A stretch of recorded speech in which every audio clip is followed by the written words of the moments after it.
talking with Cece. Actually, Cece, there's something I wanted to ask you about. What is it?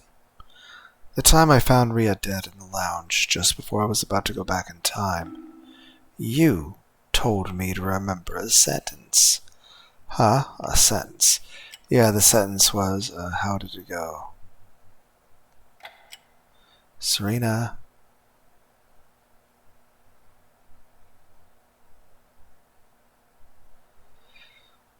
Give me a moment. I think it's killed a clownfish.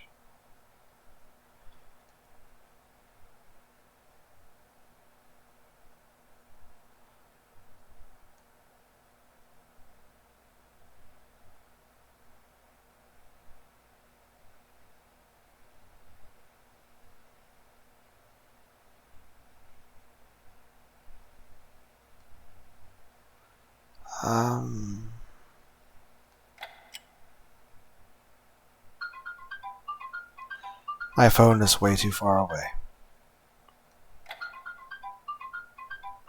You have to listen to my ringtone. The clownfish? Correctly remember the sentence. Ready to kill the... That's... As promised, I memorized it, but I'm not sure what it means. I guess this is something Cece from another timeline just randomly came up with, huh? No, I know why that Cece told you that. Huh? Lunar, you were just about to travel back in time, right?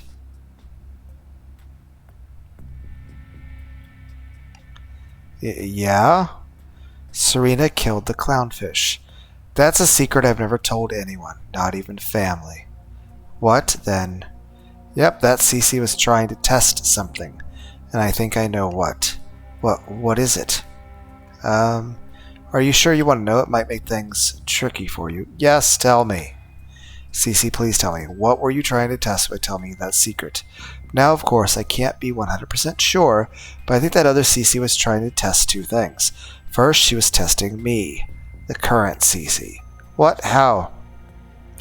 By having you tell me a secret that no one could possibly know about, she's testing if I remember telling you that secret. Wait, what? But aren't you two different Ceces? No, it turns out her theory was correct. It's very faint, but I do vaguely remember telling someone that secret, which then tested and confirmed the second thing. She was testing the nature of your time travel power. The nature of my time traveling? Your oblivious expression tells me you're not familiar with the time travel tropes so commonly explored in sci-fi stories. Okay, think of it this way. Let's say you go back in time because Rhea died, but I'm still alive. What do you think happens to the dead Rhea and the still alive me after you travel back?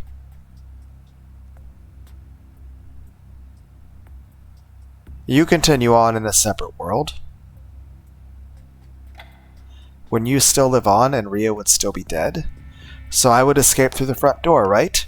Yeah, I guess so, yeah. But then what about you? Me? I assume I die still. Like, when I time travel, my corpse is just like, prestiging. Me, didn't I? Yes, you went back in time. But what about your body? Probably dies of a heart attack.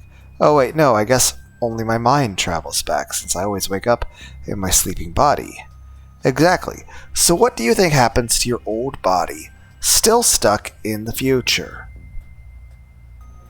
It's dead. It's just a shell. It either lives on without a mind, or... Wait, does it become another me? That would be multiple timeline theory, yes. Multiverse theory's a bitch. If your time traveling was of this type, that would mean that every single time any of us died, that person stayed dead in that timeline, and all you're doing is jumping around until you find an optimal outcome. If so, what I'm doing is not that? Simply put, it's not fully accurate to call yourself a time traveler. You're a universe jumper. What you're actually doing is forcibly pulling the world backwards in time. So I'm not traveling time. I'm... Okay, so either I am jumping universes or I am actively rewinding since you vaguely remember. So you're still technically the same CC from the other timeline. Which means you might have a vague memory of the other times that you guys all kill each other. And all your other deaths. And all of my other deaths. But I'm actually like rewinding the whole planet. Like Superman. Forcibly pulling the world backwards in time. And it's in perfect power because information from the rewound future is leaking into the past. Pulling the world? Like the world, including everything outside of this house? It's possible. We have no means of communicating with the outside world. It could be I'm just like, we exist outside of time, but I'm rewinding everything within the world that is this house. So anything that's alive in this house gets rewound with me. For all we know, there's chaos and pandemonium from people suddenly being able to predict the future. Cheating the lottery, committing perfect murders, maybe even seeing visions of the apocalypse.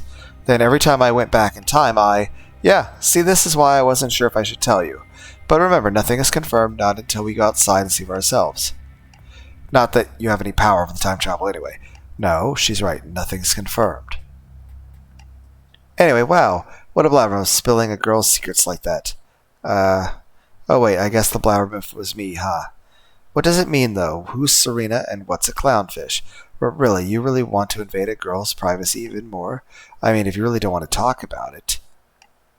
It's fine. This story is over 10 years old now anyway. When I was in 3rd grade, our class had some pet fish. 1 clownfish, 3 goldfish, and a guppy, I think. It was a way of teaching us kids how to take care of living things. You know, all the good reasons.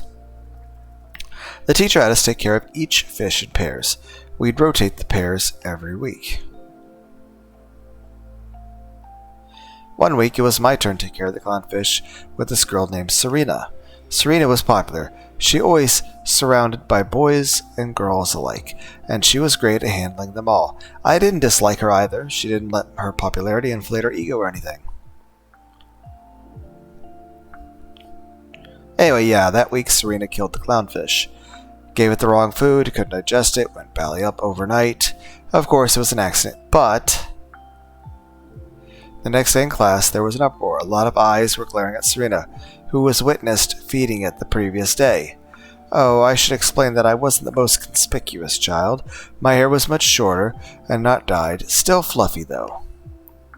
Anyway, Serena was kind of in a pinch because of what happened the previous day. I don't think anyone noticed I was there, but a couple of the boys were fooling around with the food dispensers.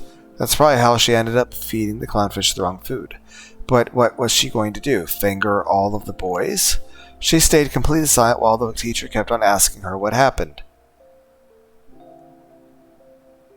And then, being the clueless child that I was, I walked up to the clownfish tank and said the following. Whoa, its eyes are all gray and blotchy. Dead things are pretty.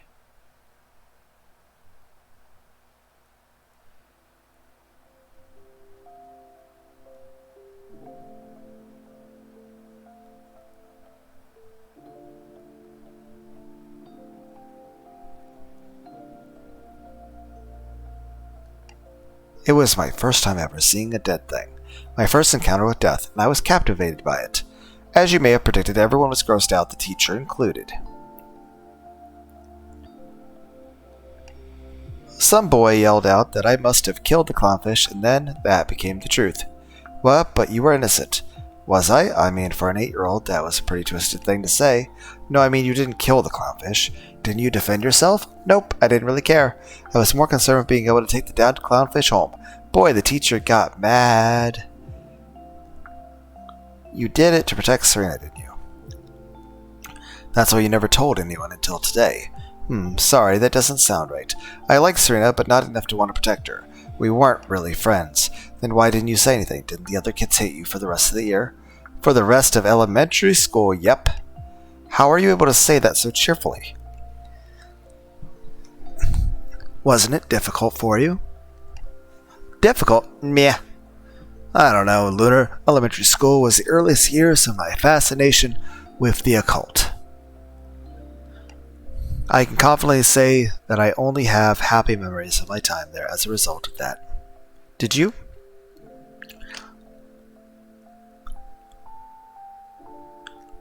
Not make any friends? Ooh, wait, Lunar, I think maybe that was why I didn't say anything about Serena. When she was almost forced to betray her friends, she was deep in despair. Even someone like me could tell that the opinions of other people meant the whole world to her, and somehow it felt like it'd be a waste of time to see everything she built up crumble so easily. I didn't want to see that. People should be allowed to hold on to things they care about the most, you know? Gosh, I've never talked about this so much about myself before, Lunar. You're a real smooth operator, huh? See? You're a good person after all. Huh? Where is this coming from? The way you talk about yourself. And your past self. It feels like you don't have the nicest things to say about either of them. Haha, I get what you mean, but it's not like I have low self-esteem or anything. I'm just giving a description of how general society views someone like me. But you protected Serena. Maybe, but it wasn't out of heroism or friendship or some civic duty. Frankly, it was just because it was the easiest choice to make. Imagine trying to convince a class of children that. You just said that you recognized Serena's friends were important to her. You kept this secret for so long because you wanted to protect something that some kid cared about. Some kid who wasn't even your friend. I think being able to recognize the things that matter to other people proves your humanity. Heh. Ha ha ha ha. What's so funny? Hee hee, it's nothing. It's just humanity was an interesting word for you to say right now. I don't understand. You don't have to, just yet, Lunar. But thanks. I'm glad we were able to have this talk.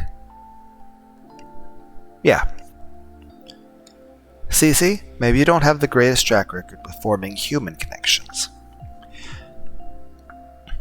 But your heart's in the right place. You have a lot to offer the world. There's no way your story should end here. I'm counting on you, Cece. Let's get out of here alive. All of us, together. Together, huh? Yeah, that sounds like fun. Time's running out. I wonder what's supposed to happen when it does. Is the culprit going to emerge and kill us all, or maybe whatever caused the fire in the underground passage? Or some other thing related to the occult will happen and erase us all. Anything is possible now. I mean, I'm dead. I shouldn't even be around anymore, and yet here I am. What's the purpose of this killing game? Why are we here? So tired. The answers. I'll find all of them when I wake up.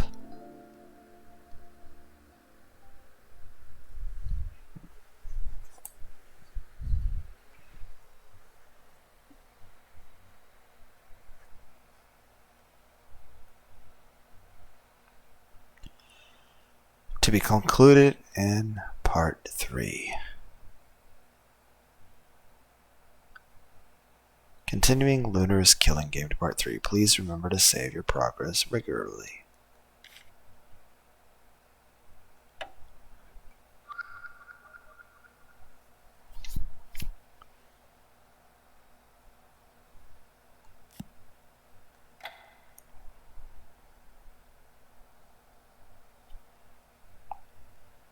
Yet another killing game.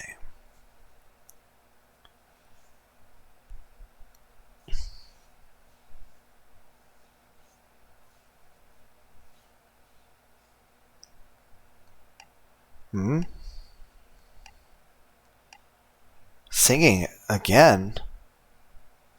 Okay, a second I thought we time looped. Oh, Lunar, you're awake. Cece, where? Oh yeah, we were hiding from that zombie. Piff. What's so funny? Is there a drool on my face? No, it's just, have you noticed every single time you woke up here? I'm always the first one to notice and greet you. It's a pretty funny coincidence. I guess that's true. Anyway, I think the coast is clear now. I took a peek through the door, but I couldn't see the zombie. You think he went upstairs? Maybe. But there's also a chance that he's camped out next to the door, waiting for us to open it. What do you want to do? Should we wait a little longer? What? Wait, where's Rhea?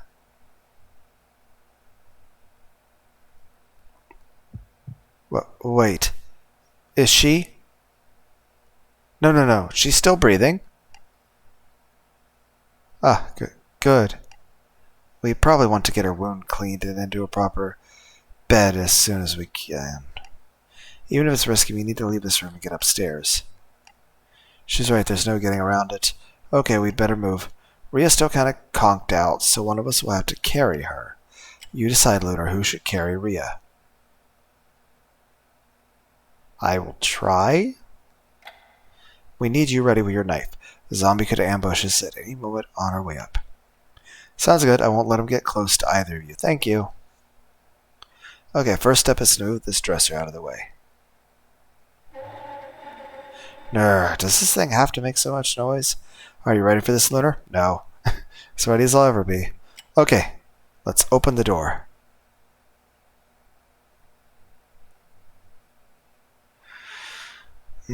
Okay. No time to waste. Let's move. Out.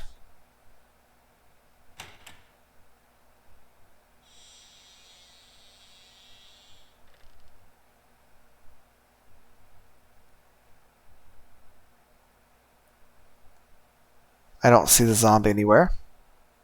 The chair is empty too. Guess that's not like his charging station or something. Okay, let's take a look at the stairs carefully now.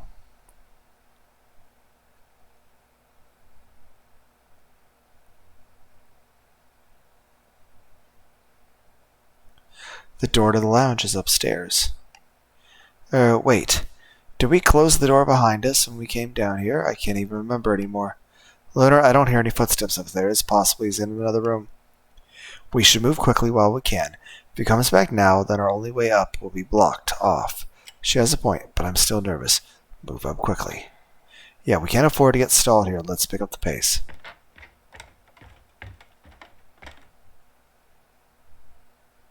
That wall is dirty. Looks like the coast is clear.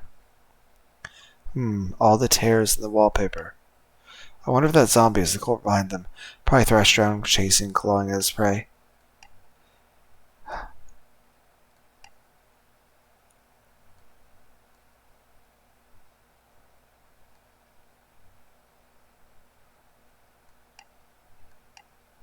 Huh? Where's your retort, Lunar?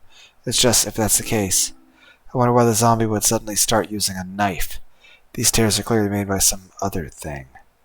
It wasn't a serious theory, Lunar.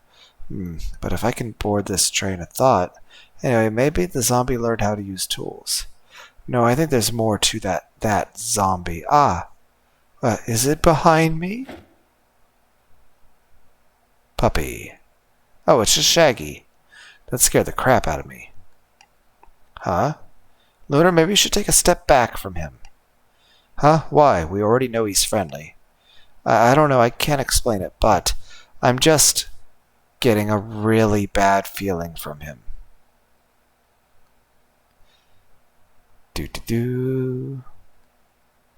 Wait a minute. What's this dog been up to this whole time anyway?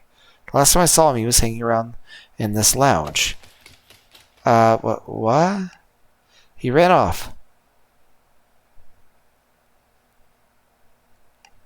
CC? Why are you...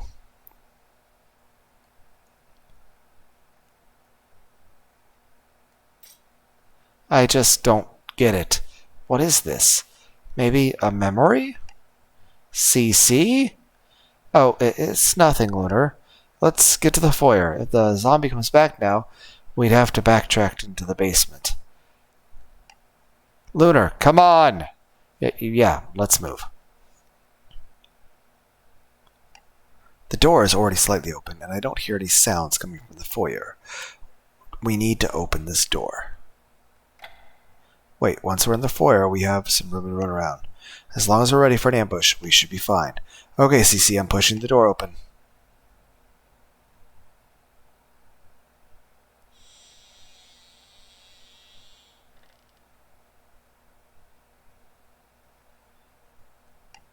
Okay, we're almost there.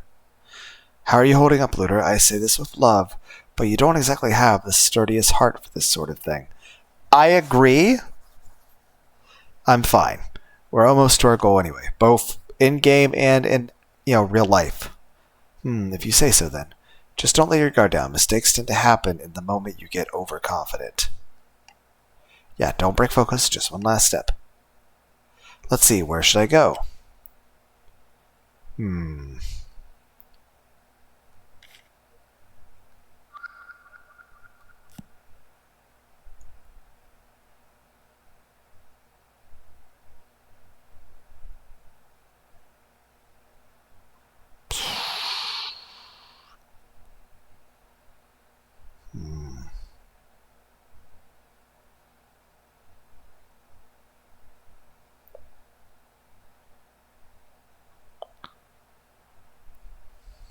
Bathroom. I guess I should check out that bathroom. There probably isn't any way to escape there, but might as well see if there's any interesting clues. Well, wait, Lunar. Why are you going to that bathroom? I know we need Ria's wound cleaned, but if the zombie comes while we're in there, we'll be trapped. We should use one of the bathrooms upstairs. Right, that makes sense. Let's see, where should I go? Right. Going upstairs would be the best option. Cece, we're going up. We should be in the clear now as long as the zombie isn't on the second floor.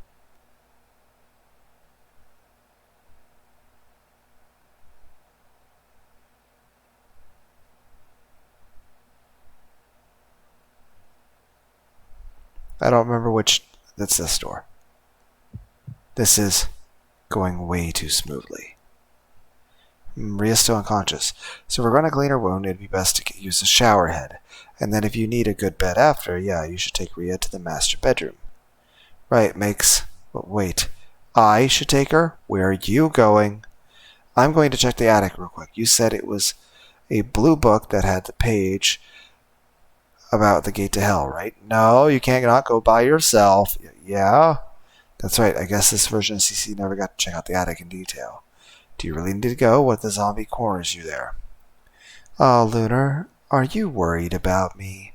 Yes. I'll be fine. I still have my knife with me. Besides, I have a theory. I want to confirm about the strange things happening in this house. And if I'm right, we'll know how to get out of here without killing anyone. Really? Maybe. But I'll need to read through that book first to be sure. Be sure to block the door with something, okay? I'll knock when I come back. CCI. I'd better hurry and clean Ria's wound.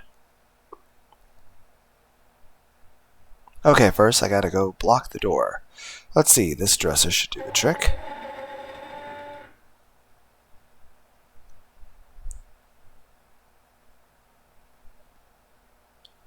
Okay, next is the wound. What are the zombies in the shower? Let's get the cloth and her jacket off. Wonder if there's like aspirin or Tylenol. Granted, that's probably not enough to really kill the pain from the cut. But I should give her something for pain, right? That's not a pretty cut.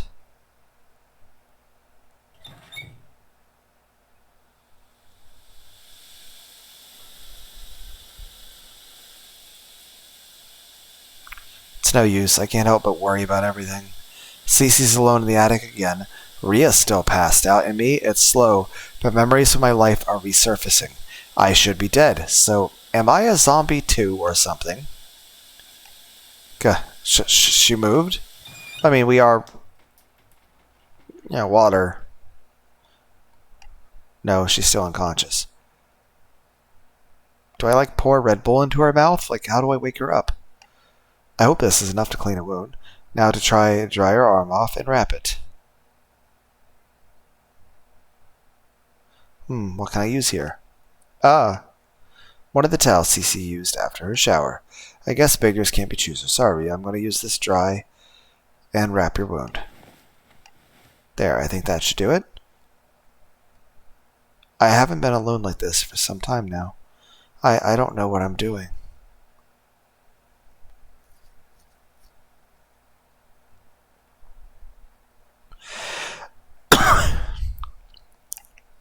Alright, I got Rhea into the bed, treated her wound, blocked the door. Guess there's nothing to do but wait until Cece gets back. When will this end? Can we really make this all end? Another thing I noticed in all your time travel tales, not a single one ends with you being killed. Which begs the question, what happens if you die? Do you still go back in time? Well, Lunar, aren't you just a teeny tiny bit curious?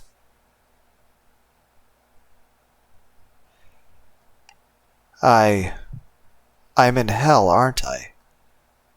I'm already dead, and yet I can still experience the pain of being stabbed, being burned alive, and then I get sent back in time to experience it all over again. Someone, anyone, help me. Please. Lunar.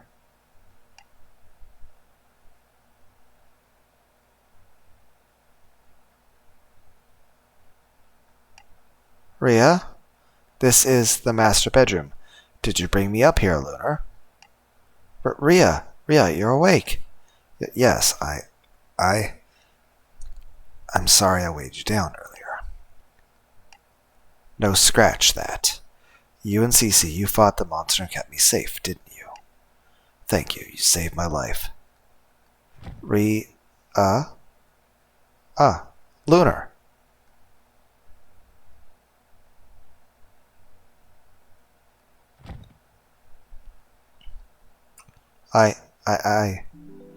I'm so glad you're okay. I couldn't. No good. My thoughts are just, come on, is this really worth crying over? Besides, it was only one cut on my arm. I can still move it too. I was... Lunar, now that I think about it, we never finished our conversation in the basement, the one we were having before Cecilia woke up. Huh? Your reaction tells me a lot must have happened since then. I was asking you what happens if you or I jump in the basement hatch, Lunar. Right, I vaguely recall something like that. You were hesitant about saying what happens if you jump in. I didn't want to push the issue any further, so I brought the topic back to myself, but something terrible, something worse than death happened to you, didn't it? I won't ask you to say what happened, but if that's what is weighing heavy on your heart, then you should know that I finally remember the light, your screams. I remember it all. So, if you feel like you're alone in your suffering, if you're about to go mad from this endless torture, keep in mind there are others you know who know your pain, others who are desperately seeking the solution. You don't have to feel like you're fighting alone. I'm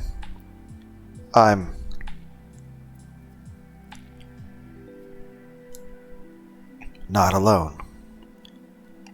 Now, whenever you're ready, tell me everything that happened since we got attacked. Yeah, there's still work to be done. I need to get Rhea caught up.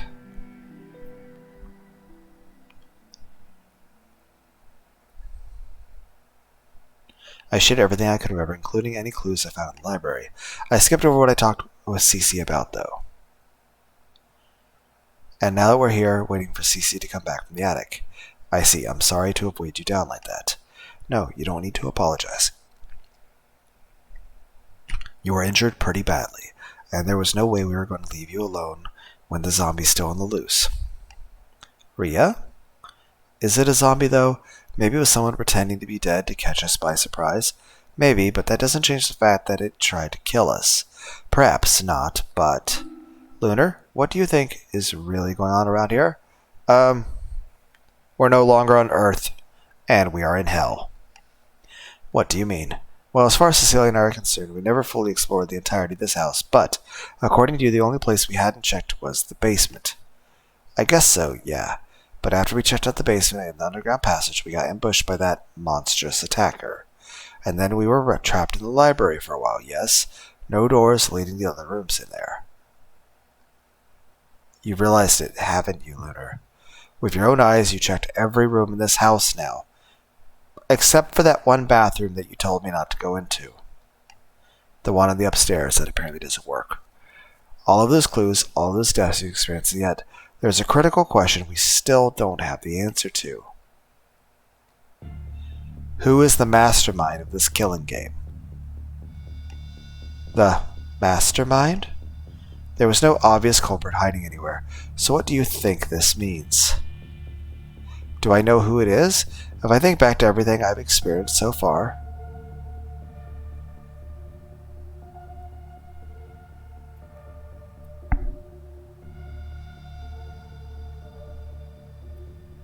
the dog?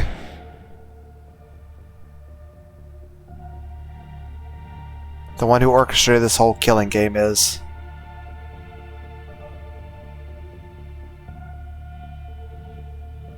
the dog? Could it be Shaggy? We can't really rule that out, I suppose. I was kind of expecting you to deny it. As much as it would pay me if that were the case, considering what's happened so far, it wouldn't be the strangest thing. Shaggy's appearances have been rare and sudden, to say the least. Yeah, even in my own memories, I can count the number of times I've seen Shaggy on one hand.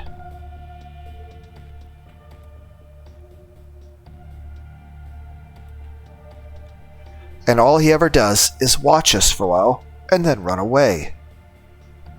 Kind of like Reese. Or Ritz. If you know what I'm referencing, you know. If not, refer to Gravity 69. There's just one issue with that possibility, Lunar. There's no way Shaggy could have written the messages on the front door. I mean, unless he can, like, transform like a werewolf. But, instead of, like, maybe, like, because, like a human becomes, like, a giant werewolf. What if a person's, like, their power is they transform into a tiny puppy dog? The front door?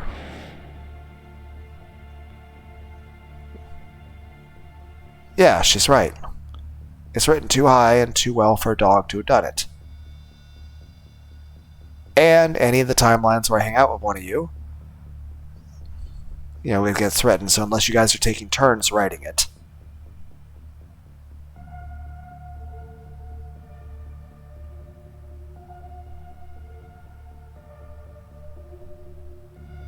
Or just writing when I go in the bathroom.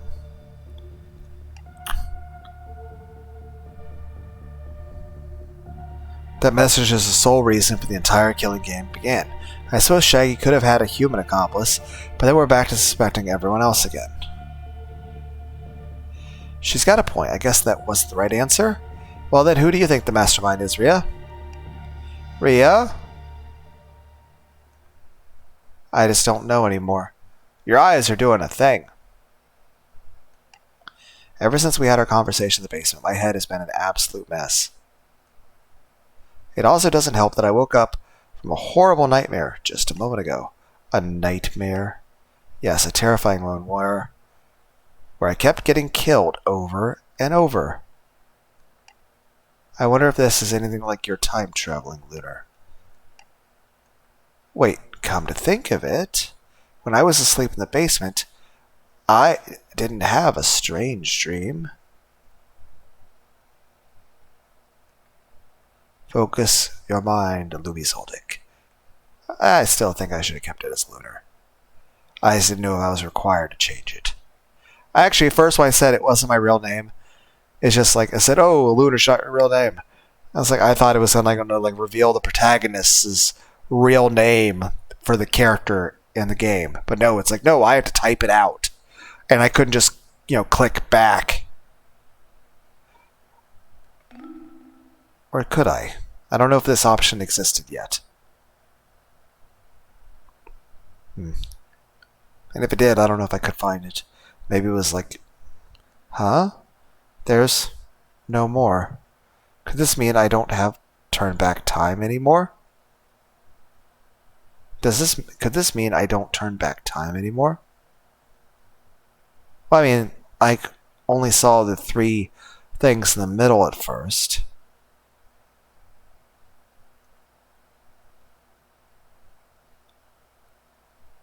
Lunar? Rhea, I think we should be careful. We'll need to be extra careful going forward. I don't think time we'll rewind anymore. I don't know what's in the future. What's in the future this time? Are you sure? Yeah, I was trying to focus earlier, and no new memories came to mind. So you mean the Lunar in front of me right now didn't travel back in time at all? Exactly, that's why I think this should be the final killing game. I see. So the time loops have finally come to an end.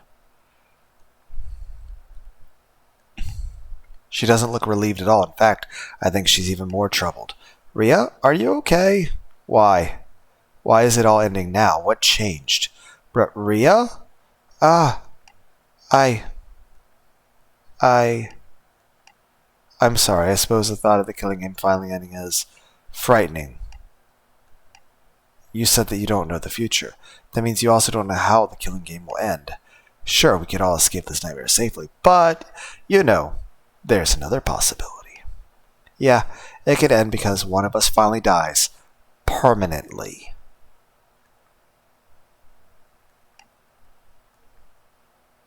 Cece is taking a really long time. It might be because of her injury, but I've never seen Ria look this drained. What should I do? Should I change the topic? Or maybe it'd be better to leave her alone now? Keep talking. So Ria, why exactly did you join the occult club?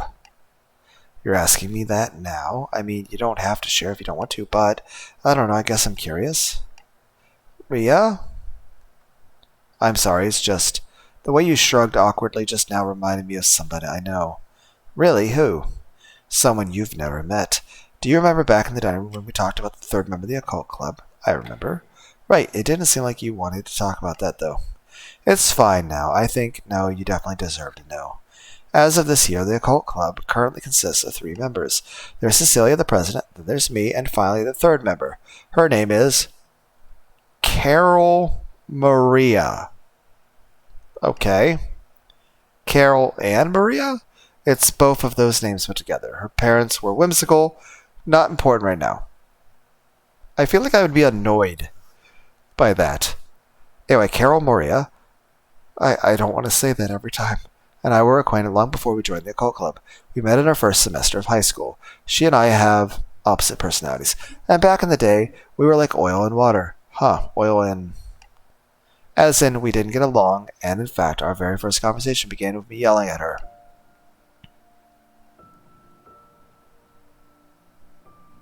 What in the world are you all doing, young Oriana? Huh?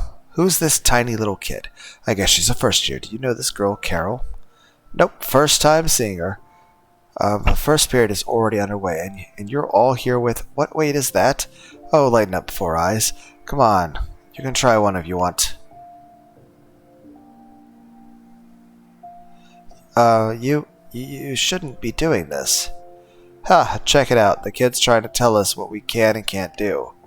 Hey, keep your voice down. What if a teacher shows up? This isn't about me. It's about being proper members of society. What did you say? What's wrong with you? Why do you keep mumbling like that? She said something about society. We got a little lady justice here. I'm not. Aren't you a first year? You've only been in high school for like, what, a week? Move along, kid. It's clearly too soon for you to join us for fun. Sniff. What? Dude, you made her cry. You're so bad. Anyway, I didn't mean to do that. Okay, come over here. Kid, let me... Ouch! What? Carol? You already crossed a line, and we're about to cross another one. It's been fun, I guess. But we're done here. Never talk to me again. Carol, you. Hey, Four Eyes is running. Crap, we gotta clean this up before a teacher comes. Pet, gasp, wheeze. Hey, fellow first-year girl, slow down. Pant, you're... Hugh, you run fast. Sorry, what was your name again? Mine's, Carol Maria. Carol, Pant, Maria? It's actually the names Carol and Maria stuck together with a hyphen. I know, it's weird, but... Screw you and screw those guys. Eck, whoa, so you can speak louder. You're the same age as me, right? You've only been here for a week too, right? Yes, that's correct.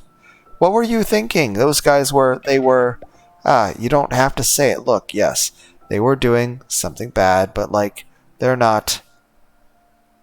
They're not. Sigh, no, you're right. I guess I could hang out with better people. I just kind of went with the flow, you see? The flow led you to commit a crime? I didn't try any of those, I swear. I was just hanging out with them. I mean, you know what it's like, right? First few days of high school, you want to make friends right away so you can, have friends, right?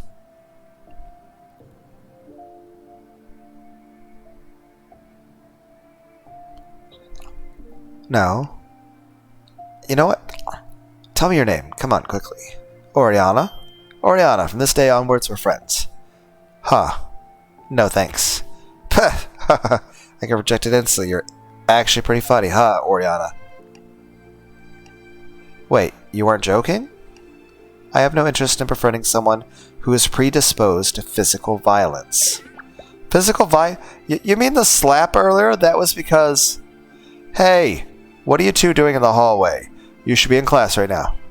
Oh crap, Oriana, let's talk at lunch, okay?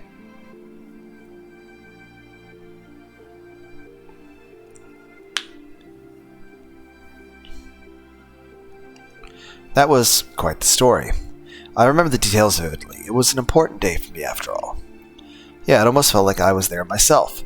Looking back on it now, becoming friends with Carol Maria shaped us both into better and stronger people. She taught me how to assert myself more, and I taught her how to make better life decisions in life. That's certainly a way to phrase it. It sounds like even back in the day you had a strong moral compass, strong enough to push you into confronting a group of delinquents all by yourself. I suppose so, yes. I certainly aware of how small and timid I was, and yet I still charged ahead reflexively.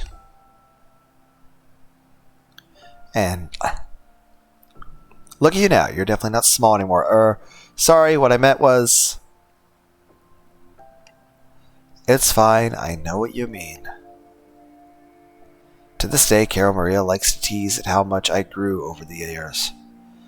And what about her? Did Carol Maria grow a lot too? Not much physically, but a lot mentally. When we first met, she didn't have the best grades. But once I became nearly time for us to graduate high school, she was suddenly enthusiastic about studying. I found out that it was because she was keen to go to the same college I planned enrolling in. I told her she didn't have to aim for something so impossible for such a silly reason, but she refused to give up. She pushed herself through countless all-nighters, not just studying, but working in order to afford tutoring. She became a shell of herself, so I eventually begged her to slow down and get some proper rest. I even offered to go to a different college with lighter entry requirements.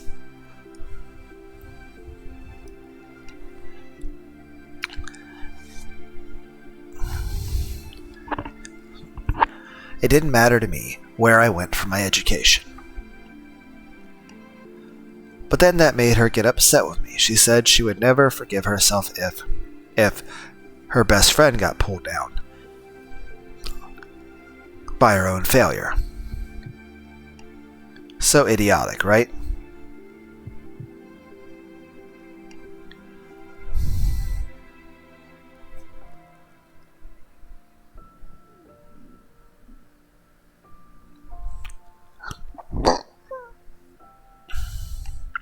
No, I don't think she was wrong to try so hard.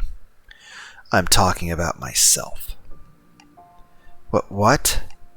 I know Carol Maria very well. She's the type to never ever give up no matter how hard things get. That's why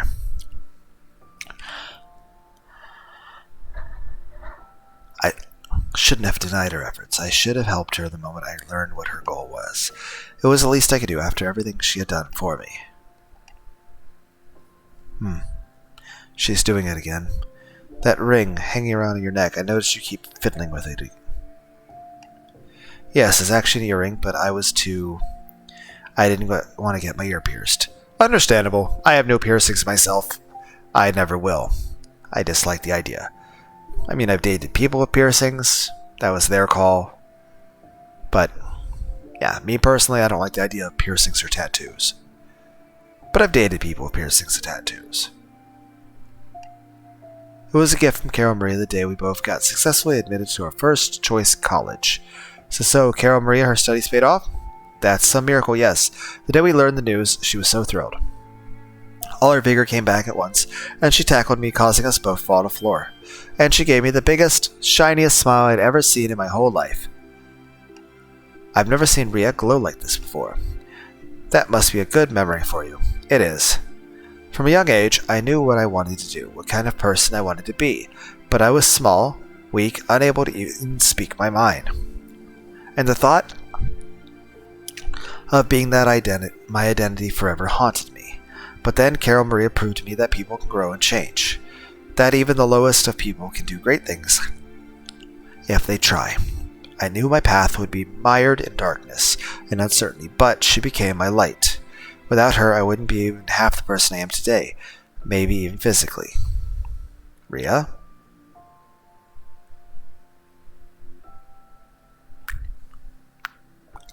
You're stronger than you think. I don't think you give yourself enough credit. What do you mean? All I'm saying is that thanks to Carol Maria that I've grown out of being that timid little girl. Sure. But if I understand your story correctly, it went both ways. Carol Maria was a kid hanging with a bad crowd, not knowing any better. Then you show up.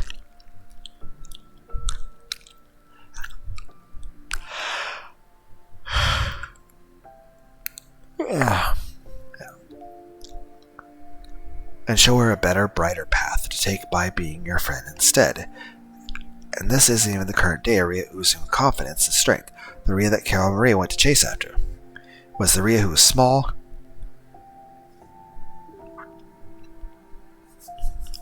and quiet, yet stood up to a group of delinquents all the same. You get what I'm saying, right? I never thought about it that way. Ria? Do you think if Carol Maria didn't chase after me that day, would I still have grown? Would I still have become the person I always wanted to be? It's hard to say. Right. But there's no point wondering about what-ifs like that. Maybe Carol Marie was the key to your growth, or maybe she wasn't. Either way, you were the one who pulled her into your life. The tiny little Oriana of the past had guts. And through those guts, she obtained other things essential to our growth. And now, thanks to her, we're here. You're here. I think that's worth easing up on her a bit, don't you? I've been talking quite a bit, getting kind of embarrassed. Maybe I'm misreading all this. After all, I've never met Carol Maria? Crying? Yep.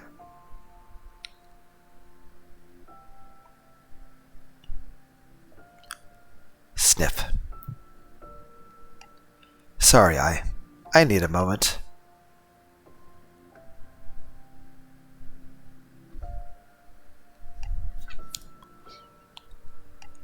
Okay. Sniff. Heck. Ria, I don't know what it is, but something deep inside me wants to protect you at all costs. But I know you're strong, and any normal human being in this situation would have lost all hope by now. I think. No, I know for sure I will be relying on you for the challenges up ahead.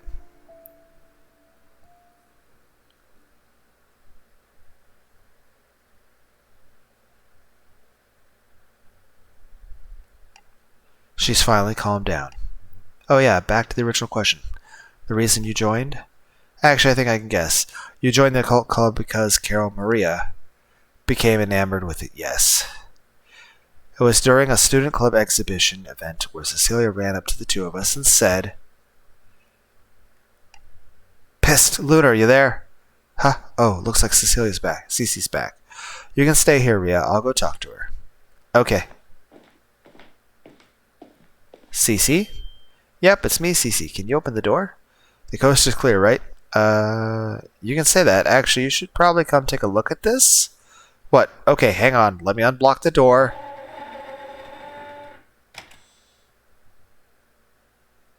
and upon opening the door and out into the hall, a sick surprise was waiting for me, seemingly void of any purpose beyond the amusement of a maniac. Okay. What is it? Look here. At the floor. Huh? That's... Okay. Hi, puppy. Your shackle is gone. Is that why the time travel thing stopped? Shaggy. Shaggy? Why? Why is Shaggy... I don't know. After I finished my business in the attic, I came down and found him already dead and lying there, right in front of the door that you guys were in the bedroom of. Which means, after we came upstairs, and you were in the attic by yourself, and me and Rhea were in this room, the zombie came upstairs, stood in front of this door, set the dead dog down in front of the door, and then went back downstairs or into one of the other bedrooms. Or that bathroom thing that I haven't gone into ever. I came down and found him already dead, lying there. Then it could have only been that zombie? Who knows? But considering the lack of blood, it's safe to say that Shaggy was killed somewhere else and brought here after. What? Why would anyone do that? It must be a warning. A warning for what? After I found Shaggy here, I checked out the front door downstairs. It was still shut tight. Which means that Shaggy losing his life doesn't qualify for opening that door. Then that means once one of us humans has to die in order for anyone to escape. We can't go back to that. We're so close to the truth once we find the true mastermind. But there was no search person in the basement now, was there? That's... Unless you want to claim that mindless riding zombie is somehow the cunning mastermind behind all this. But he might be exactly that. Maybe he's pretending to be mindless, or he's lost his sanity just before he attacked. Either way, what do you propose we do then? It's not like we have any clue as to where the zombie went. And as you recall, we were given 20 hours. Time is running out. Cece, what are you doing? What are you doing? We're supposed to be a team now, right? Why are you trying to restart the killing game? That's not what I'm trying to do. I'm just being realistic here. We know from your time traveling that the door definitely opens if one of us dies, and if Shaggy doesn't count. What other choices do we have? There's no other way around it. No other way out. No, there's still one option.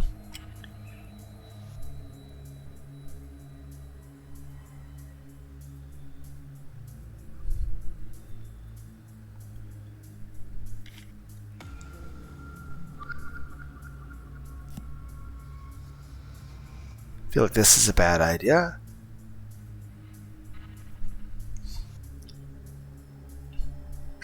What did you learn in the attic?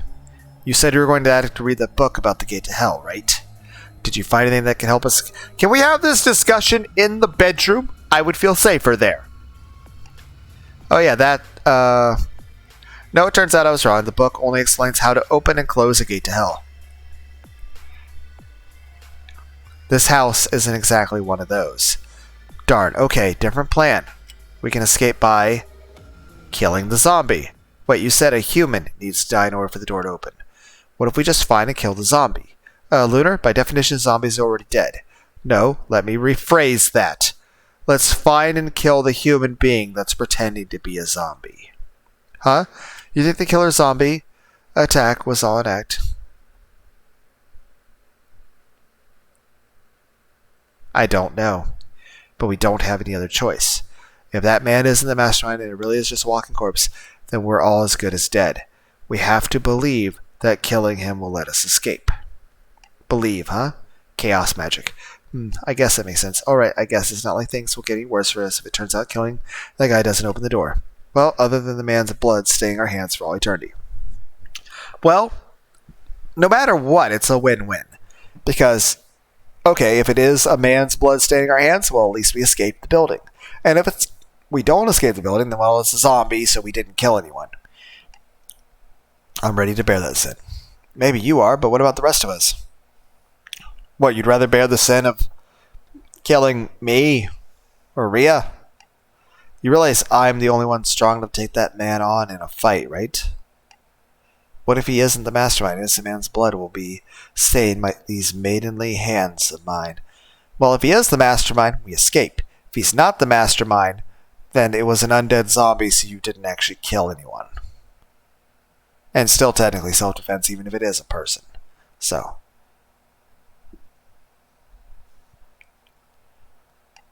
Don't worry about that. I'll take responsibility for it.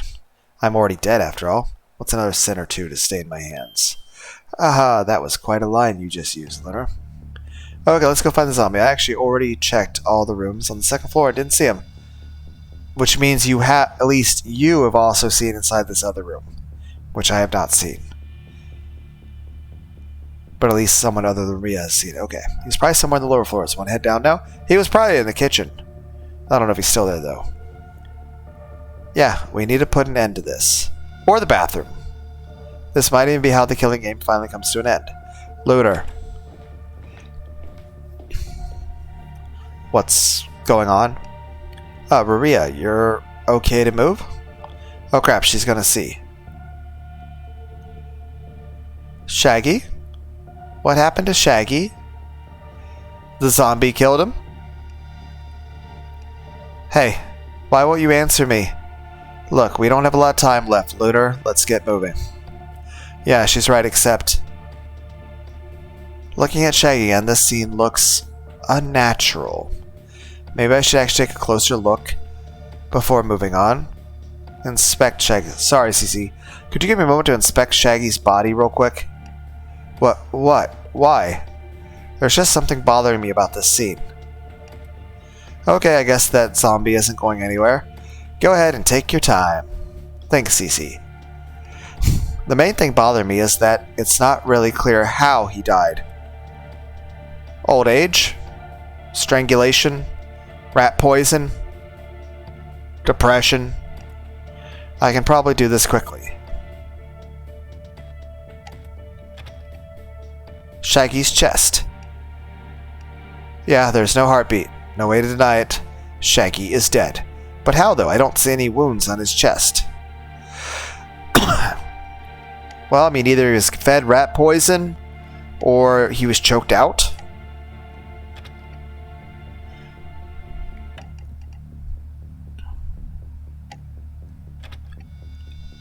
It's hard to see his back from here.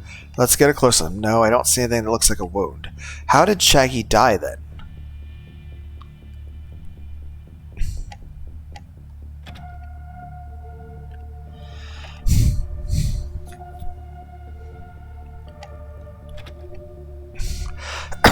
Shaggy's tail. I don't think I've ever seen it wag. Or wait, maybe I have, like when we run around and trying to confuse us? Was he doing that to play with us? How did he see us anyway?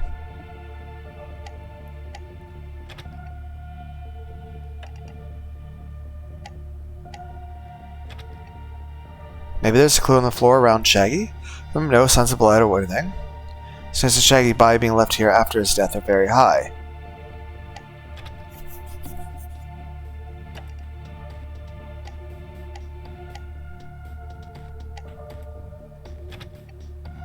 Shaggy.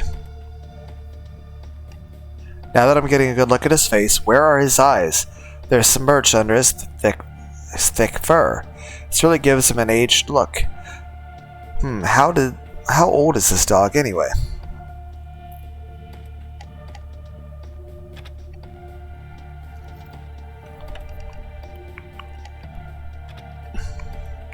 The squishy paw pads that Rhea gushed over before. It'd be a cute sight if things were a little different right now. I don't think there's anything unusual about... Wait, there's a little bit of red ink on his back paw. How could that have gotten there? It's not like every room in this house has red ink in it.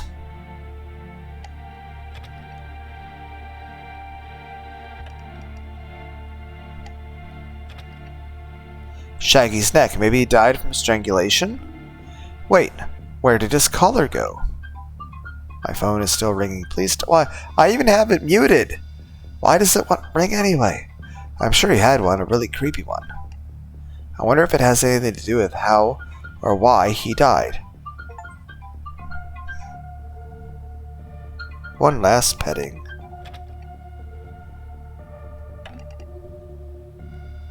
Okay. Have I investigated Shaggy's? Yes. Yep, that's enough. I need to find CC Zombie now. Lunar, wait, Nug. But Rhea, you should probably get a little more rest. I'm sorry, you're right. Listen to me, Lunar. Yeah, I'm listening. Stay extremely vigilant. Don't let your guard down, even for a second. Okay, I will. But I should be fine if I'm with Cece. That's what I mean. Huh? You said the killing game will end soon, right? And we're almost at the end of the time limit, too. If the two of you are alone together, and Cecilia decides that it's too risky to keep everyone alive, you should go now, before she suspects us. Be careful, Lunar. Lunar, come on! Right. No, I trust her. We're so close. It can't fall apart now, right?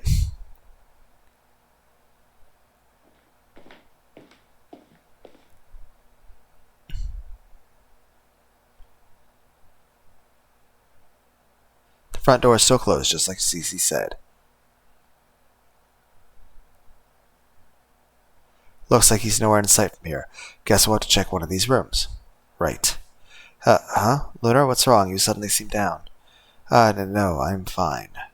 Come on, you need to focus here. We can literally get ambushed at any point. Keep your ears peeled and your eyes on alert. I know. I could get ambushed. We have the kitchen, bathroom, and the lounge. Which room do you want to check out, Lunar? Let's see. Okay then, let's go to...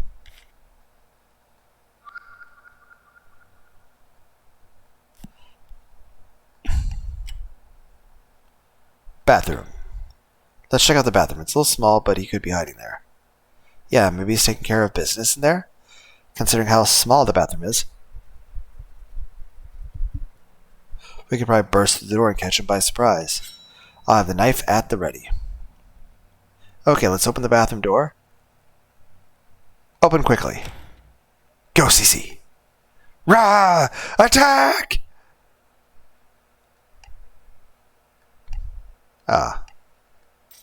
Darn, looks like he's not in here. Damn it, where is he?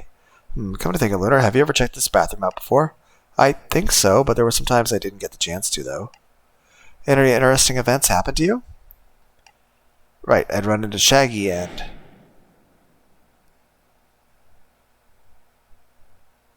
he'd suddenly run off and look at me as though he wanted me to chase him. Just what was he up to? Lunar, what's up? Did you remember something? Yeah, but I don't think it's important right now. You sure the more clues we have, the better our chances of understanding it. Would it matter if I ever got that gotcha thing? Because there's supposed to be something in the trash can, but the chances of getting are pretty low. I understand the zombie's movements. Come on, even the tiniest details might help. Maybe you looked in the mirror and noticed something unusual. Unusual?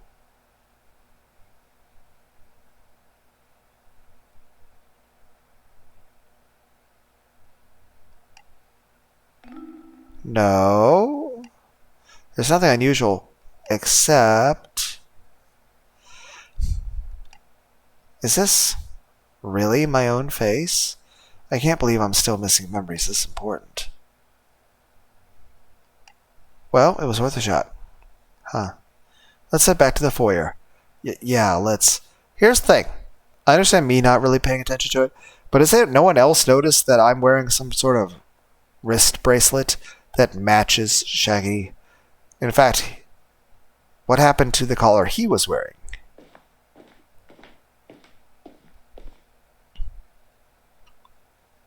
Okay then, let's go to the kitchen. Let's check out the kitchen. Maybe that's where he's been hiding something. Making himself a sandwich. Or getting leftover Taco Bell out of the fridge. Good idea. Plus, if you're right that he's just pretending to be a zombie, he might be eating something. Let's take a stealthy approach and ambush him. Okay, open the door to the dining room. Open the door quickly. Gotcha! What? Lunar? Ah. Whoa. Guess we're in the clear. Lunar, I told you we should take a stealthy approach. Sorry, I'm kind of on edge. I'm not hearing any sounds coming from the kitchen either. We should still take a look. Yep, just stay behind me.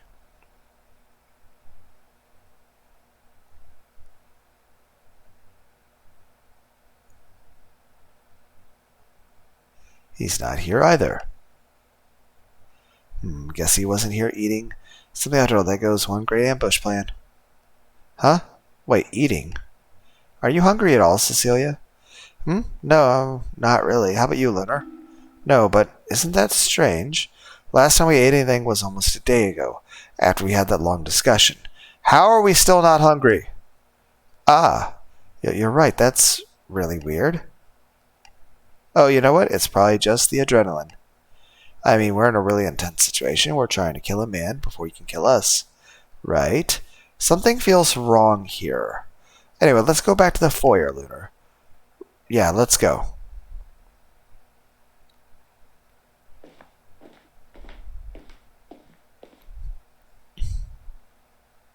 Okay then, let's go to the only remaining option. Let's head lounge. I get the feeling that he could have gone back to the basement. I admire your courage, Lunar. It's funny to think that just earlier we were climbing up the floors, hoping to avoid the zombie, and now here we are, doing the opposite of both. Alright, guess you're not in the mood for irony right now. I'll leave opening the door to you. I'll just be ready for anything. Shouldn't I be carrying something else to use as a weapon? Open the door quickly. Now!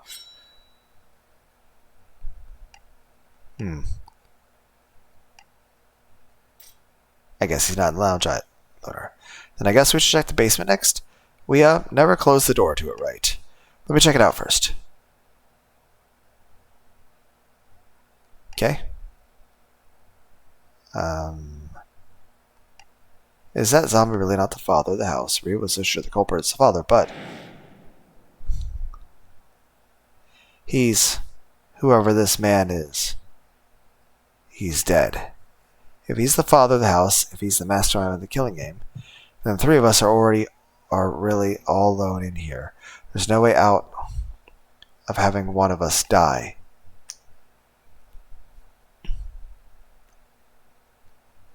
What should I be doing? I want to know the truth, but we also need to believe we can escape. The mastermind, the zombie, the father of the house. Are they all really the same person? Or maybe one of these labels is a fake. Lunar? I couldn't hear anything, so I tried going down for a bit. He's not there, not in the library either. I see. Do you want to check it out for yourself?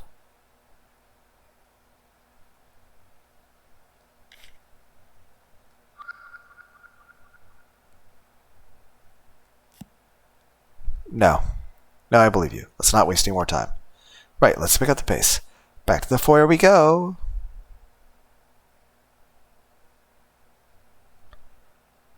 At the end of the day, there are only two options. Either he's downstairs or he's not. If he's downstairs, then we simply leave him behind and he's no threat to anyone and we can go back to him again later. If he's not downstairs, then he has to be upstairs, which means we have to get back to Rhea. Because more likely the injured person is alone. Wait. We already checked everywhere? That's impossible. Which means he somehow is upstairs. And you said you checked every room upstairs, so unless there was some place he was able to hide that we wouldn't notice. I mean, maybe he was in the kitchen and he heard us coming in and he went to the foyer, then he went into the lounge, and then we went back to the foyer to go to the lounge. He could have went back through one door. Unless it's still blocked by the TV. I didn't look. Lunar? Why can't we find him? I don't get it. This doesn't make any sense. Where could he have gone? Lunar, you need to take a deep breath. The only possible explanation is that at some point he managed to slip past us. We should check the second floor again. Maybe we went up these stairs while we were gone. I'm so tired of this. Lunar. Okay. My main concern about upstairs is finished. You're here with us, so good. Rhea. No, come on, snap out of it. Are you feeling better now? Not exactly. There's something you need to see. Huh? What is it? Just come upstairs, quickly. Okay. Well, that was cryptic. I guess we should head up now. Yep, we've already checked out the bottom floors. Might as well head back up where it's safer. Safer, huh? Well, here's the thing. There's always the chance that you missed the zombie downstairs, not that you're lying. I mean, what if the zombie hid in the crawl space? I mean, I really wouldn't blame you for just going downstairs, looking in the basement, looking in the library, and running the back fuck up. I wouldn't blame you for being scared. And also, I wouldn't want to, like, stand there and stare at a hole either. Safer, huh? I do agree, it does feel safer. What's up? Rhea? Isn't that the little girl's bedroom? The one CC was using? Yes, here. This is what I wanted you to look at. Okay. And as the door slowly opened, little did I know that yet another sick surprise awaited me. Is the zombie there and dead? One that would trigger a spiral of chaos to bury us deeper, still into this twisted box of horrors. That can't be. Is it me? Am I staring at another me? Am I staring at all of our dead bodies? Oh, the zombie. And he's dead. The zombie? That being said, he wasn't really a zombie because he's bleeding. The zombie? The one who could be the mastermind of the killing game. He's been killed? Did he kill himself? Did the panda kill him? Did the corpse of the little girl kill him? That's under the shroud. He's been killed.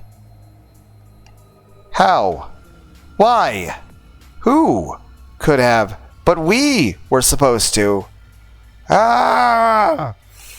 I wish it didn't have to end like this, with both Shaggy and a human being dead. But I suppose this must be how the killing game finally comes to a definitive end. I don't feel anything in my head. Guess my time travel power doesn't react to just any dead body, but this is how it ends? Somebody dead, and without any explanation? But who is this guy, and who killed him? Lunar, you don't have to look so pained. I mean, we were already trying to hunt him down and kill him, right? Anyway, right? Is there a chance he's gonna... I mean, a zombie... I mean, is he still dead? Is he alive? Can he come back to life?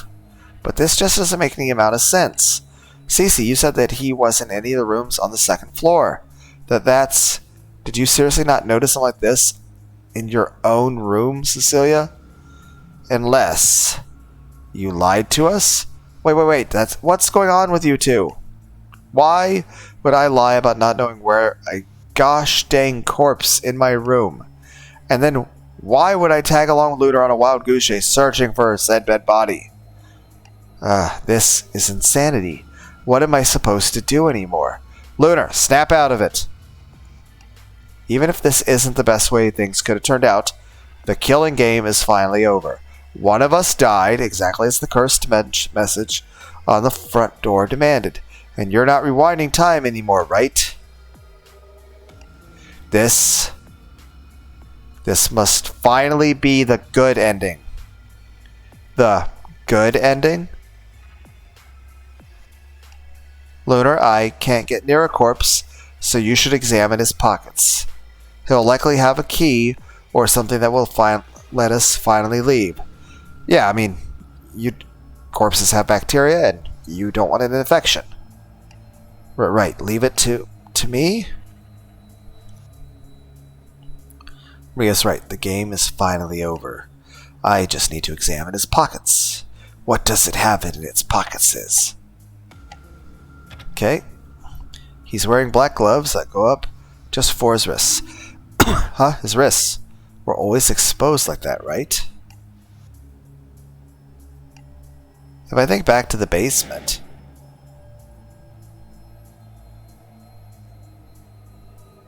Yeah, they were definitely exposed. Weird. I wonder why I thought otherwise.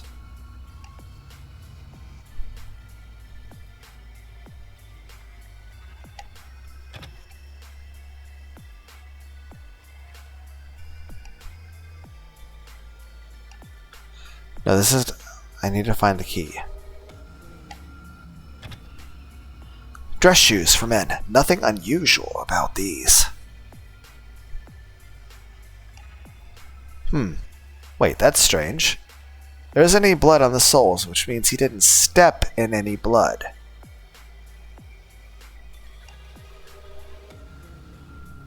There's no bloody footprints anywhere either. So, was he already seated when he was stabbed?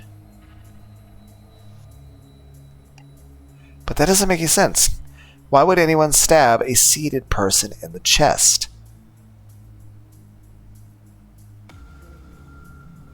Why is the panda? Dress shoes for men.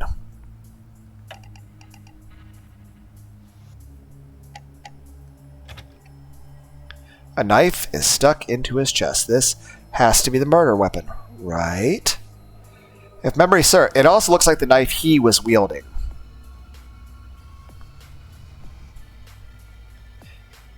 This is the very knife this person used to attack us in the basement. So that means someone took his knife from him and used it to kill him. So maybe it was self-defense? If it was self-defense, then wouldn't the person being stabbed pull the knife out? But there's multiple wounds on his back, too. Isn't that kind of overkill, considering how deep his chest wound is? Well, no. If the wounds are in the back, and the knife is still here, it means the back wounds were first, and this was the killing blow. Wait, no. Now that I think about why was the knife left in his chest? Did he get stabbed in the back first? But that would hardly be self-defense, then. To be fair, we would have stabbed him in the back if we had the opportunity, because, we were trying to get a jump on him. What happened here?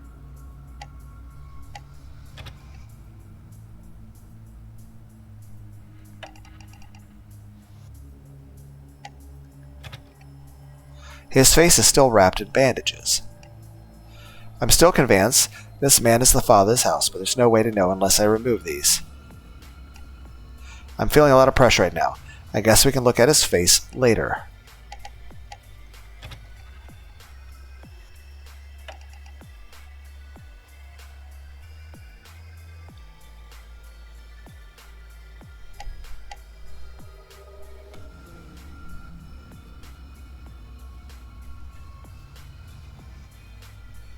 I'm just trying to see if there's anything else.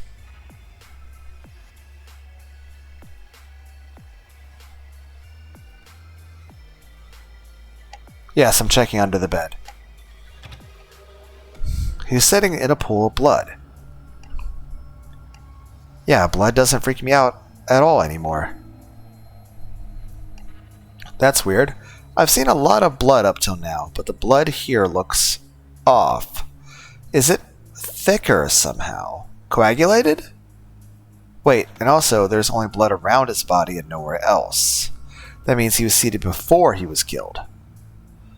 Okay, here's the problem. Lunar, what's up? If he was seated before he was killed, then how did he get stabbed in the back when his back is against a thing? No, it's nothing.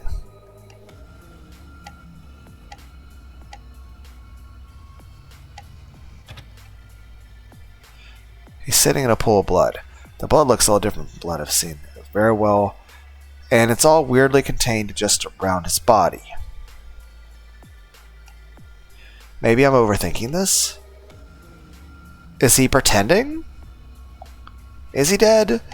I mean, it's technically a zombie with a mind. Is he able to pretend to be dead? Some blood got in the bedpost here. I guess this means he already had open bleeding wounds on his back before he fell down and leaned against it. Okay. Wait, but that would mean the knife in his chest was only stabbed in after it was used stabbed in the back? Why would anyone do that?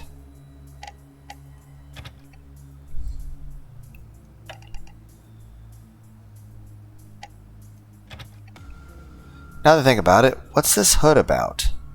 I'm also wearing a hoodie. It doesn't really feel like a fashion choice. There are all these weird symbols along the hem. It's probably something to do with the occult-related things in this house.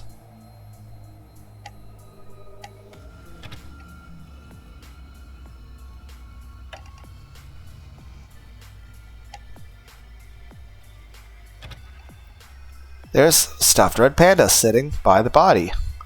It probably witnessed all of the gruesome events that transpired here. If only I could interrogate it. Wait, I'm not looking around here to play detective. I should stop if I am.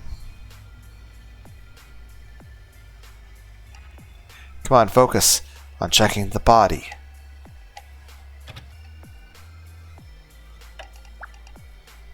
Okay. The smell of blood, and I think this is rotting flesh.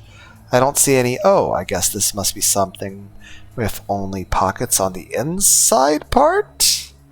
Why would you make something? I guess I don't have any choice but to get her closer. Okay, this side is empty, and the other side... Huh? What's this? Those are our phones. Alright, the reason we couldn't call for help. Here, this one's mine. This is Cecilia's, and this one must be yours. Lunar? What's wrong? I don't know how to unlock it.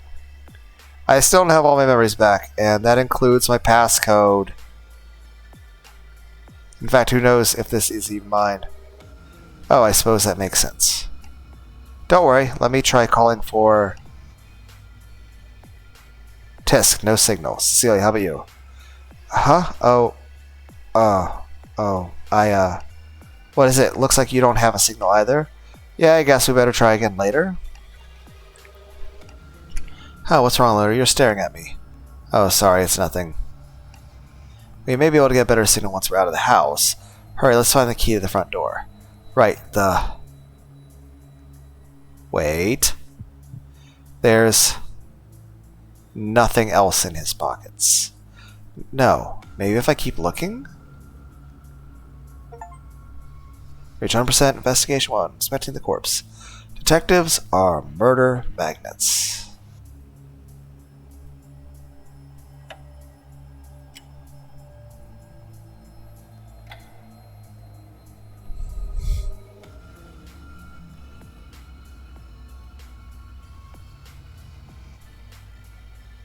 It's not here. Then that means... Lunar, why did you stop investigating? Wait. You couldn't find anything else on his person? Nothing? Nothing like a key or a memo that explains how we could get out?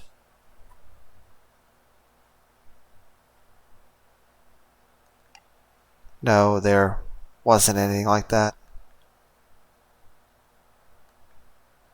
The door. Is the front door open? I mean, someone died now, according to the message. The door should... Cecilia, why are you doing that? Okay, come on, let's hurry down.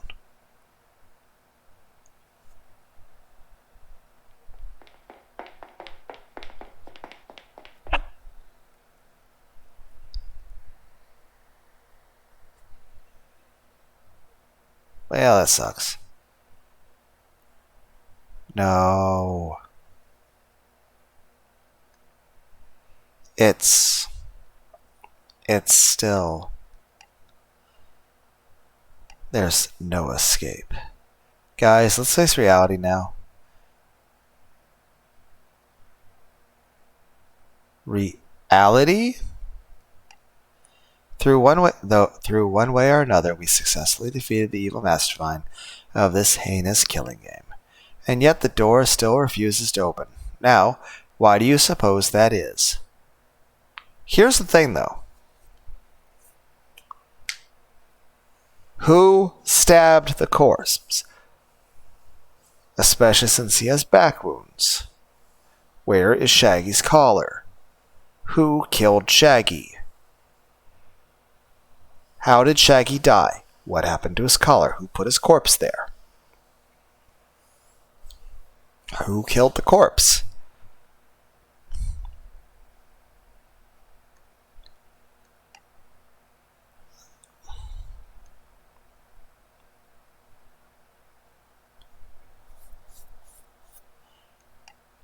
I guess Rhea's still in shock. Okay, what do you think, Lunar? Why is the door still closed despite the man upstairs being dead?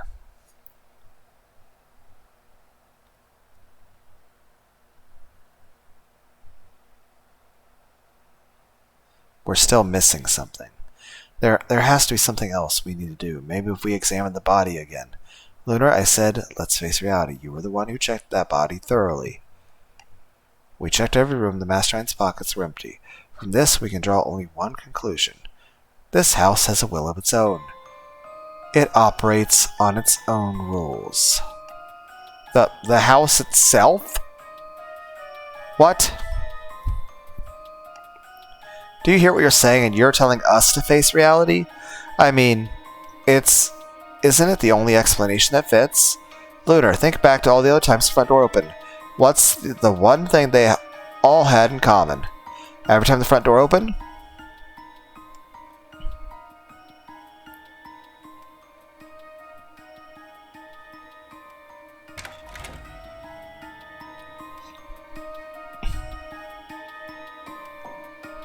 Lunar?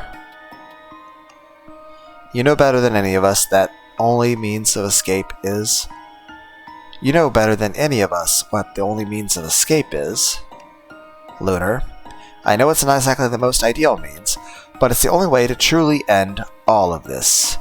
We have no more options to explore, and we're starting to run out of time. And if a house can suddenly burn people alive on a whim, I hate to imagine what it could do if we wait out the time limit.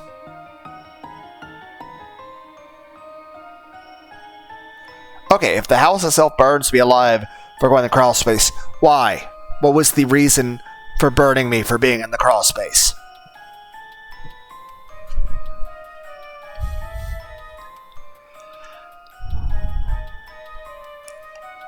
We need to decide this now. I can't. Not like... Now, as horrible as this is, let's try and reach a group consensus on who should be the one to die. A consensus? Yes, as in all three of us must collectively agree on who should die, and accept that outcome. That's fine with you, right?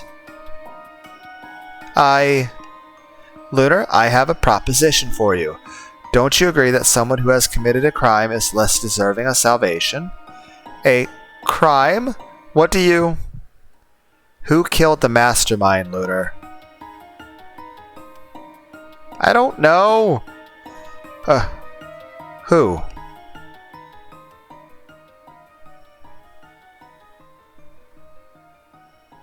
The mastermind. The man upstairs? Wait, she's right. Consider the circumstances, all the clues I found. None of those make sense. None of those make sense. Like How did he stab himself in the back?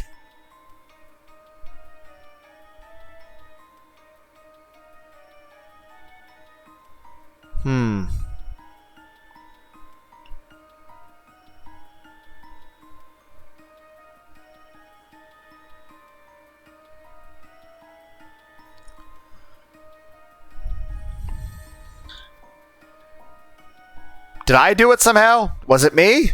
Did I do it?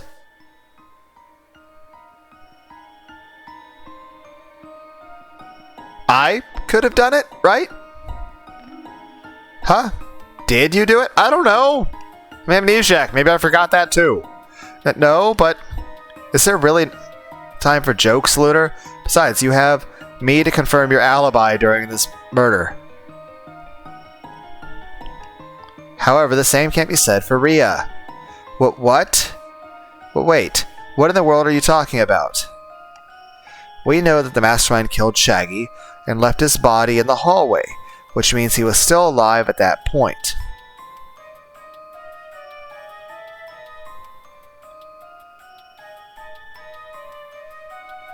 Not necessarily.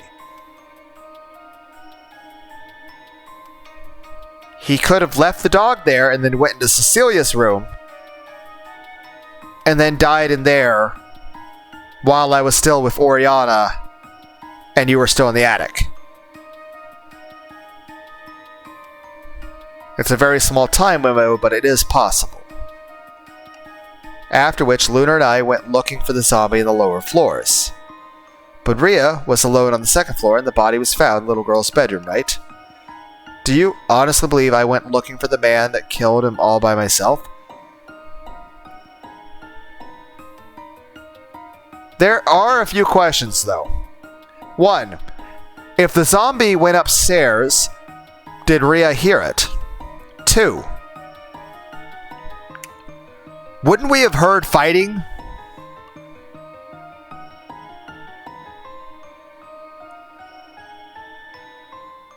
Next off, Rhea wasn't exactly in the best physical condition to be doing much. Also,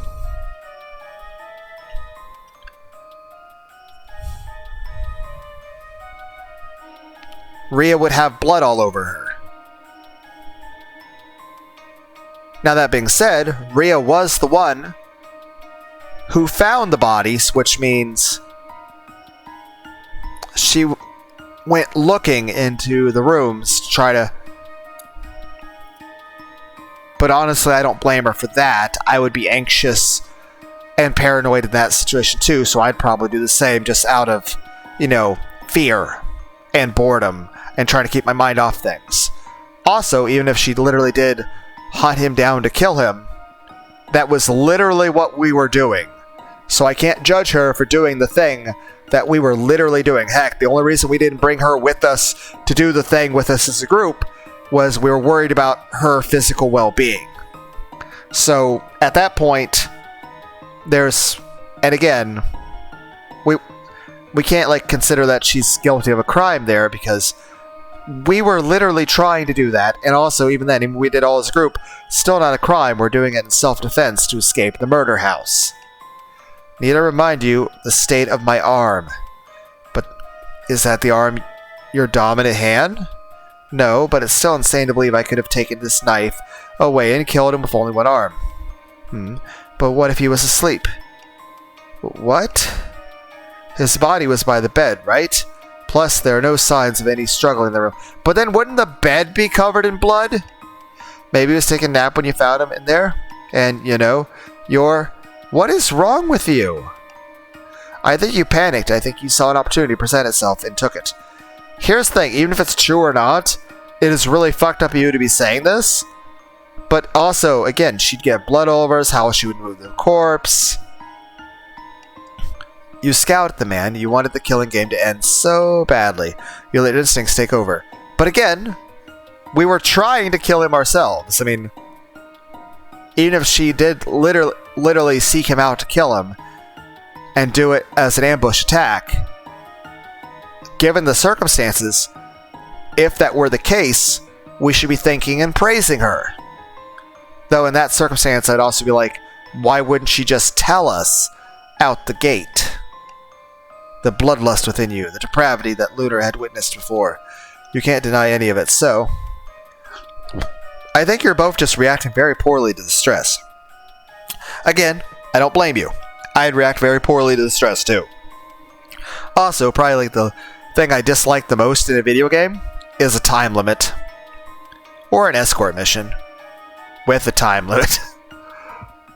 If you're nothing but a filthy murderer, then no one should have any complaints about you being our sacrifice, right? Okay, that's a fucked up thing to say. But, one, if it doesn't open the door to the house, then was it a zombie? Was it a person? And even then, we were trying to kill him ourselves. Heck, you were trying to kill him earlier in a fight in the downstairs when he jumped us. He also stabbed me.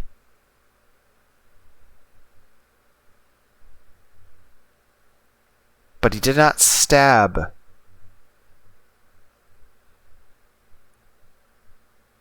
Oriana. Lots of questions. You're serious. You actually want Lunar to choose me to be the one to die? It would be easier for all of us if you just admit to your crime, Rhea. Then we can all accept this outcome at the end as the end of the killing game. You do realize that if we all survive this at this point, because we're like, I'm not trying to... But here's the thing. If it comes down to it like this, we all survive. Like, I can see you guys forgiving the whole situation, dealing with the trauma, and dealing with the fact that there are alternate timelines. But even just this alone right here. Like, how do you stay friends after this? You don't. Let alone if you actually give more thought about the circumstances of the other timelines. But the fact of the matter is this timeline version of you decided to. So if we all survive, we can't exactly stay friends after this. After you saying, why? How did we get here? This is the good ending we've been fighting for all this time for. Alright, if that's the way you're playing this, Lunar, if you believe that whoever murdered the mastermind should be the one to die, then it's Cecilia. She's the one who did it. Notice the backgrounds took on a color thing. You too? You saw me wake up in the master bedroom, and you stayed with me until Cecilia supposedly found Shaggy's body. But how do we know she wasn't the one who put him in the hallway in the first place? That's... You're accusing me of killing the dog, too? Wow, you're certainly brazen today. I thought it was strange, you see. Why was Cecilia so sure Shaggy's body was a warning? Why did she suggest that you two check the lower floors instead of the second floor, where Shaggy's body was found? You mean... Well, she said she'd already checked all the rooms, right? You mean... She'd already killed the mastermind in the bedroom while she was wandering around alone. And when she realized the door didn't open in spite of that, she devised this plan. She waited to frame me, make it look like I was the one who killed the mastermind while you two were downstairs. And then if she could convince you to turn against me, then that would guarantee her own safe escape. Ooh, that's some impressive deductive reasoning. On the spot, too. Too bad you don't have any proof. And what proof do you have that I was able to kill that man with one arm?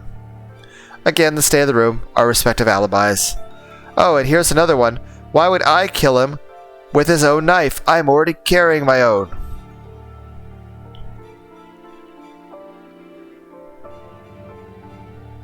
I still would like to see those trinkets that you guys were talking about earlier. You could have switched the knives after killing him. Lunar, do you see any blood on my knife here? You could have wiped it off. Also, if I really wanted to frame you, I wouldn't have just left the knife stuck in his body like that. I would have hidden it somewhere in the bedroom, and then later accidentally find it in the place you hid it. Your reasoning is still flawed. If it was really me, why would I just leave the knife stuck in the body? How should I know? Maybe you panicked from committing such a heinous crime? Again, it's kind of a jackass thing to say, and I can't really blame Rhea for, retaliating on this because you started it. Again, I don't understand, you guys are both under a lot of stress, but...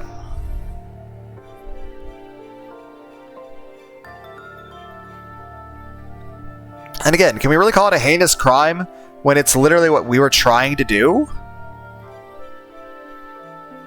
I mean, heck, given the circumstances, if Rhea had killed the corpse dude, we should be thanking and praising her.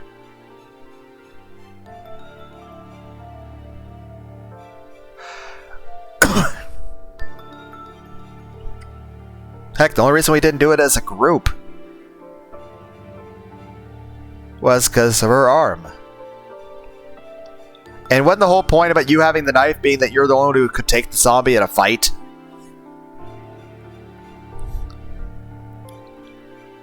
Maybe you wanted to pass it off as a suicide. Yet you... Look, we're not getting anywhere with this. Lunar, as always, it's up to you. What? You've heard each of our arguments, and you're the only one who's had a consistent alibi this entire time. I mean, technically there are 4 options. Option 1, kill Cecilia. Option 2, kill Rhea. Option 3, kill myself. Option 4, kill no one. And just continue looking for clues.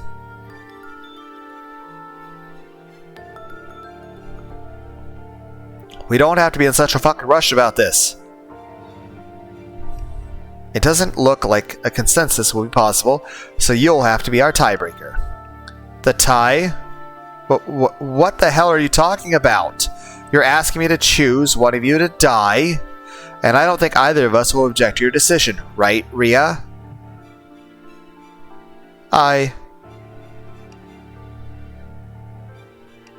Yes, the choice is yours, Lunar. As long as the killing game finally comes to an end, I'll accept whatever decision you make. Rhea? Lunar, I'll lend you my knife.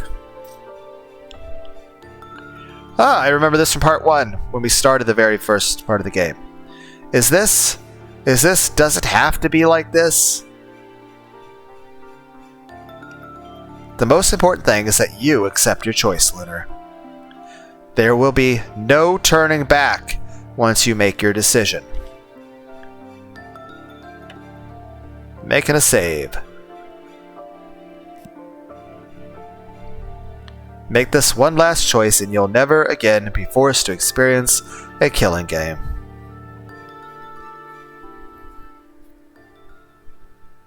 But technically I made that at the very start of this game, so I don't get to... I didn't have a dream when I last woke up. I won't be rewinding time anymore. I guess the killing game is finally end because I make this one final choice. And it'll be a choice that I can accept. A choice that I won't want to take back.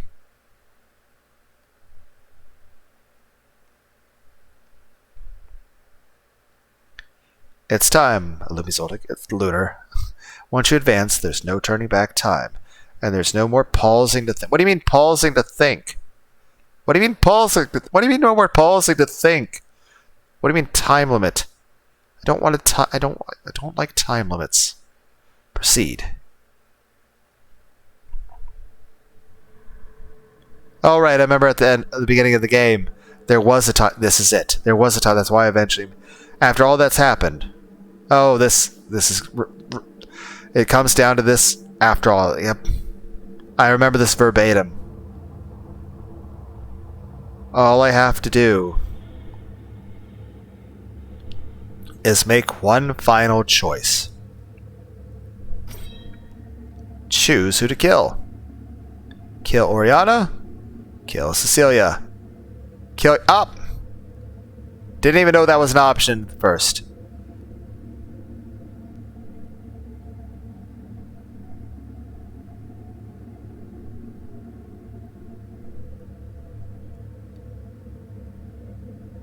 Or I could just not.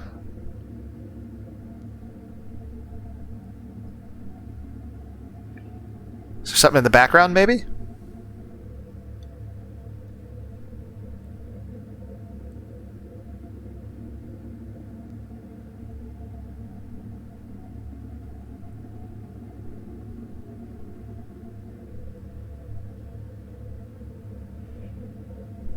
I feel like a time limit's eventually going to pop up.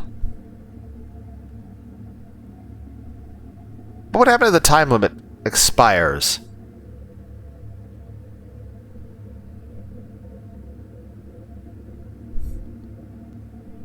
Don't know.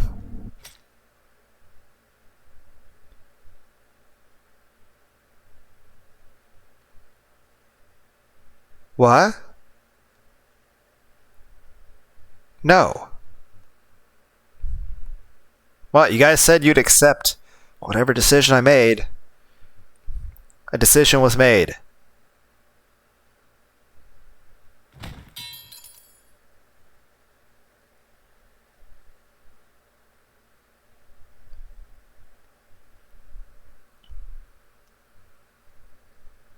In heart. A no ka.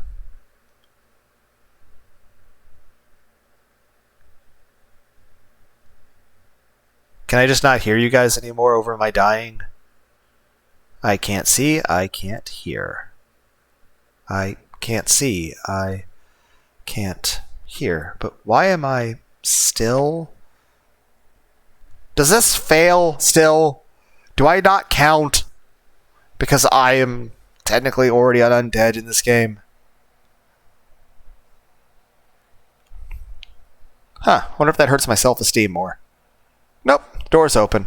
Have fun, guys. Go to Dairy Queen, have some ice cream. At least remember I existed. So, this is how it ends. Why? Why did this happen to us? Come on, get up. Lunar made the choice for us, as we always wanted. Are you guys gonna laugh at me now? I feel bad. She wanted this, right? Of course not. How could she? How could she have truly wanted to die? It must have been hell. But I guess we'll never know now. Let's go. We need to honor her decision. Her sacrifice.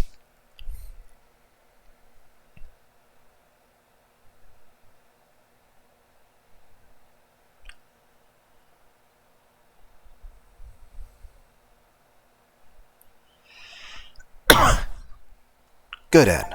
Martyr ending. Witness the martyr ending. The path of no regrets.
That being said, it still doesn't explain who killed the dog, who killed the corpse,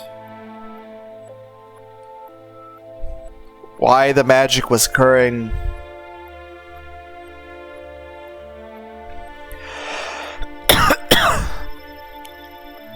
If Cecilia... And here's a question. Did Rhea and Cecilia stay friends after this? What about the Maria person? Carol Maria.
Thank you, Lunar, for playing yet another killing game.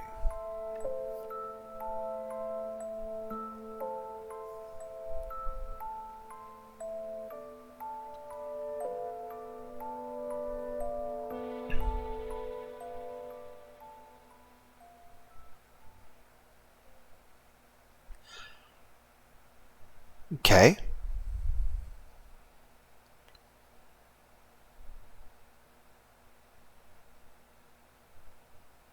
Congratulations for winning yet another killing game. Thanks to your constant efforts, the killing game is finally over. But are you satisfied with this conclusion? If you're not, then, will you play yet another killing game by your own free will? Will you throw the cast of ladies back in danger once more, just to seek the truth? And though you may grasp freedom through death's embrace, will you hold strong and face a red or blue fate, nevertheless?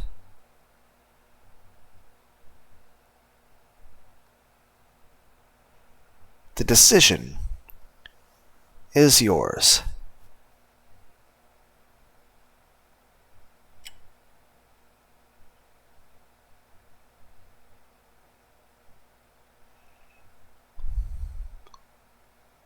For the moment, we'll return to the title screen.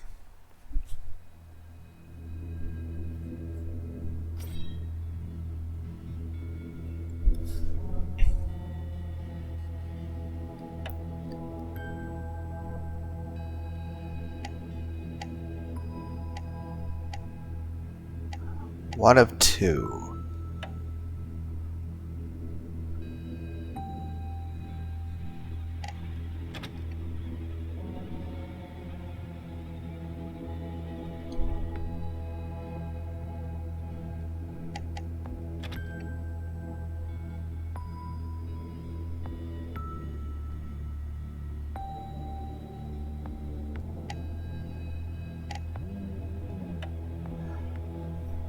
You know, that's a lot of...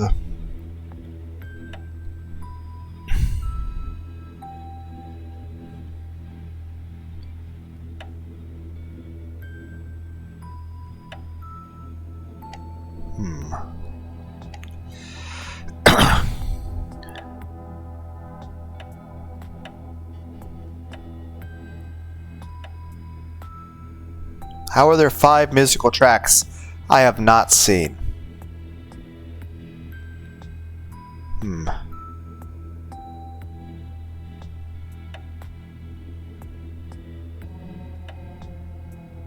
22 to go. Do I need all the achievements? Be nice if they each had a hint or something.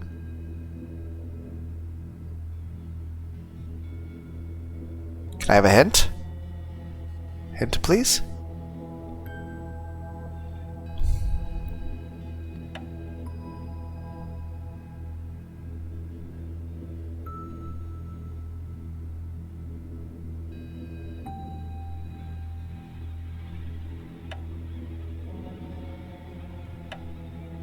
Why is it a save file showing me saving?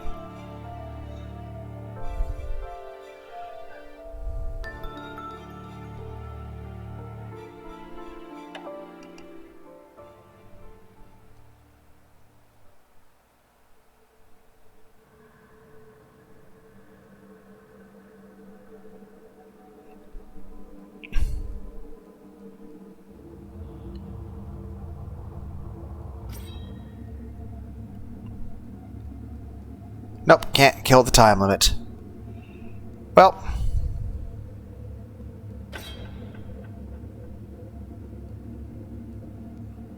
Rhea.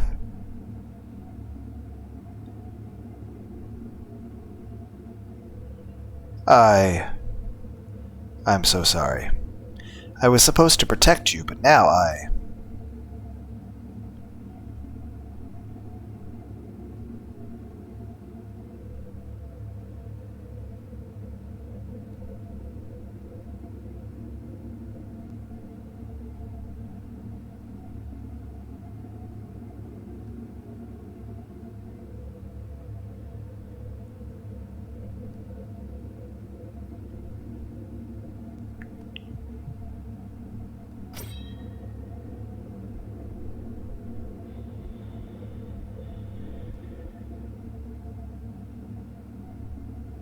I wonder if I didn't have the little scenes with, like, listening to the background story parts, if I wouldn't have the option to spare them. Like, if I didn't have this happy, like, oh, it's like, I care. Can I really do this? End her story with my own hands?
I can't do it. And that's the thing. In order to bring up so at the very start of the game, the timer was there no matter what. We didn't have a choice in the decision. But this time, the timer can only pop up if I actually at least listen to both of those cutscenes. I can't do it.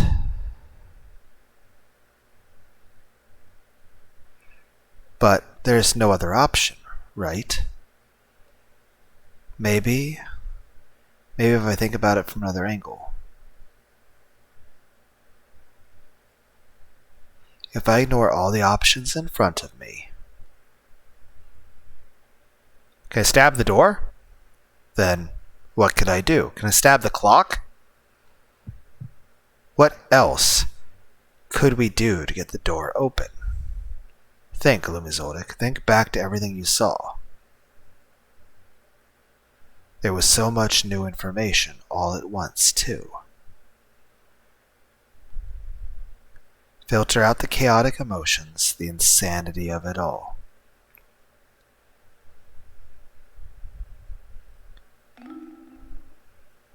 Wait.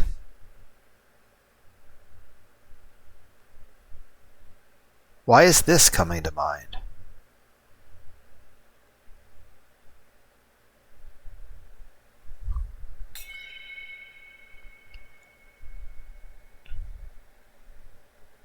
Am I Serena? It's hardly an argument, barely even a clue. But it's the only lead I have left. Rhea, Cece, Lunar? You two are hiding something from me. What do you mean? Why would we need to hide anything from... Is Carol Maria the fucking mastermind?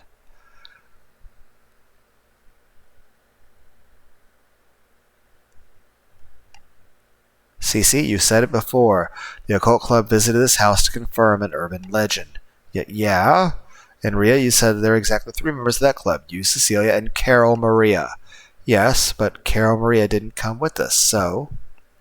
That's a lie. What are you talking about? Carol Maria came to this house with you two. That's a fact. Rhea, you don't like Cece, and you don't like the occult. It's not exactly difficult to deduce. The only reason you joined the club was because Carol Maria did. There's no way you'd be here right now if it wasn't for your best friend dragging you along. That's not... Sorry, but does any of this matter? Are you suggesting we find and kill Carol Maria or something? I don't know if I would go that far, but the fact that she's kept herself hidden this whole time is very suspicious. Yet you are suggesting that Carol Maria might be the true mastermind behind this killing game. Yes. You! Rhea, tell me the truth. There's nothing to tell. Carol Maria isn't here. And even if she was, Carol Maria isn't here. And even if she was, she's not a murderous maniac.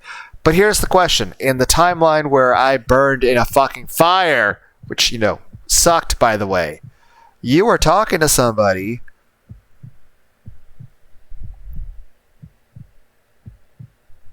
The bathroom I never looked in.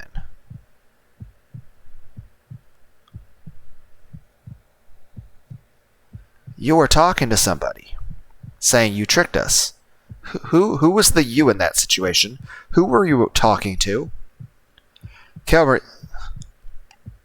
you dare accuse her of such a heinous crimes? I'll kill. Tell me the truth.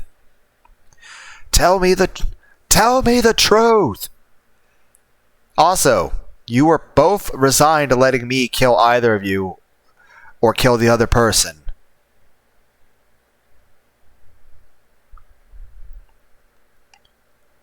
And also you were threatening to kill me over just asking a thing.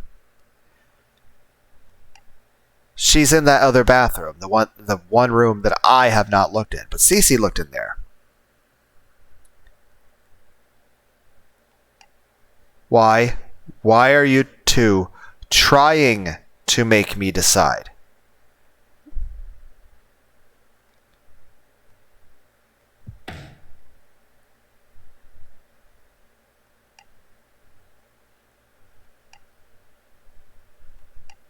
Why? Why are you two trying to make me decide?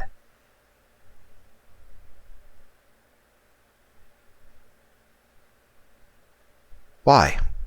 Why are you two trying to make me decide? What is going on? Why are you doing this? These are your lives on the line here. I don't want to let either of you die. Don't make me decide, please. Yeah, that's pretty inconsiderate to my feelings.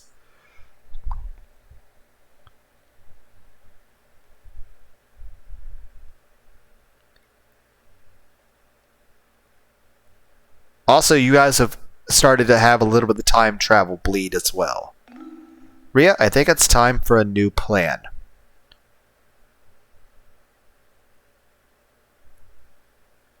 Okay.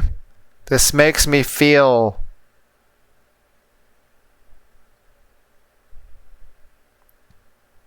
like the two of you have been manipulating me this whole fucking time. Huh? A new plan? It's something I realized after checking something in the attic. Oh, but first... What are you two talking about? Did you kill me? Am I dead?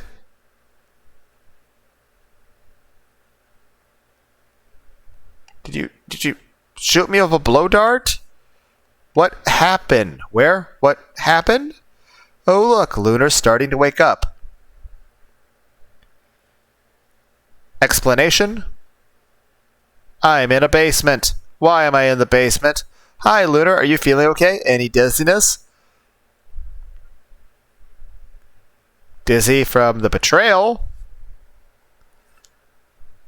You know, now I'm starting to have second thoughts about the whole not stabbing either of you thing. Cece? What happened? Am I in a bag? What? What's wrong with my voice? What? Wait. My body? Oh, yeah.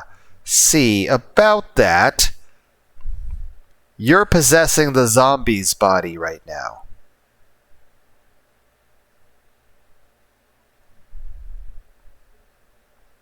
I am a ghost. Was I possessing your friend Carol Maria's body? Was I possessing the daughter's body? What the fuck? You're possessing the zombie's body right now. Huh? Possessing? What's that supposed to? Is the corpse suddenly less stabbed? Ugh. Why am I tied to this chair? Is this... Did you... It really worked. What are you doing? Lunar is controlling his dead body. Okay. Rhea, what's going on? Please, you have to tell me. How is this happening? Why are you two doing this? Actually, before we get into that, let me check on what you know already. Let me check on what you know already, Lunar. Huh? What I know? First of all, you know that you're already dead, right? How did you know that? I didn't. It's a bit of a complicated story, but okay, let's start from the beginning. Why was there a door sound? Okay, actually, maybe it'd be better to hear it from her. Let me guess, it's the body I was in before that's going to look pretty fucking familiar.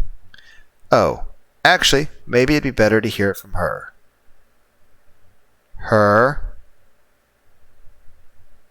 And then I saw it. The craziest, most unbelievable sight. A new figure emerged from the library door, now standing in front of me. Hi there. Me. Was me.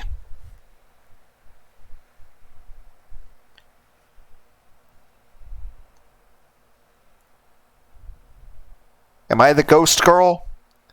Now possessing my father? What's happening?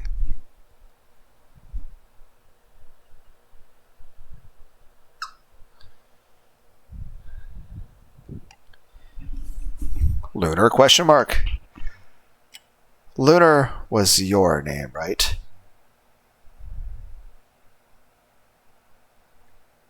Wait, you must be.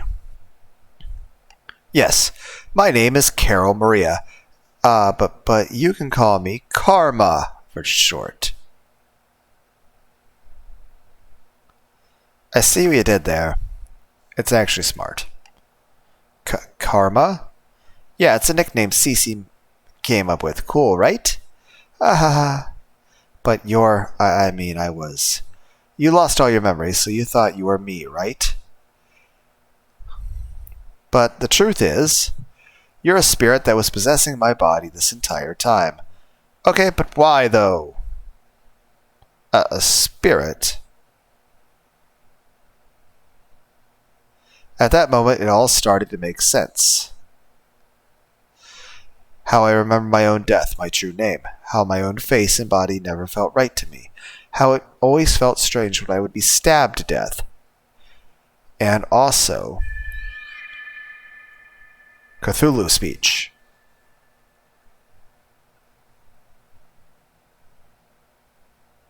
It was you. You were the voice screwing in my head. Screaming in my head. You were the one forcing us to go back in time, restarting the killing game over and over. Let me get this straight. I possessed your body, was temporarily there, and then you went to... That's... Why do you look fucking scared? Lunar, please, just hear us out. Rhea, once you know the whole truth, everything will make sense. Karma? It feels like years ago now. It all started when the three of us, me, Cece, and Rhea, we traveled all the way out here to check on the legend of the Black Magic Mansion. But as soon as we opened the door, I blacked out, and when I came to...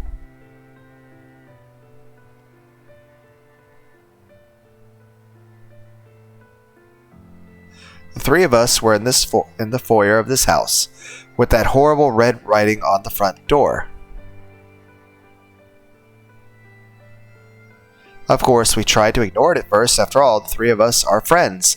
There's no way we could turn against each other. We focused on trying to look for a way out, or at least some answers as to why we were trapped here. But then... I can't remember who died first anymore. Either Cece or Rhea suddenly snapped, and the other one was murdered. It was like the worst possible nightmare, and I honestly thought that's what it was, because the very next moment...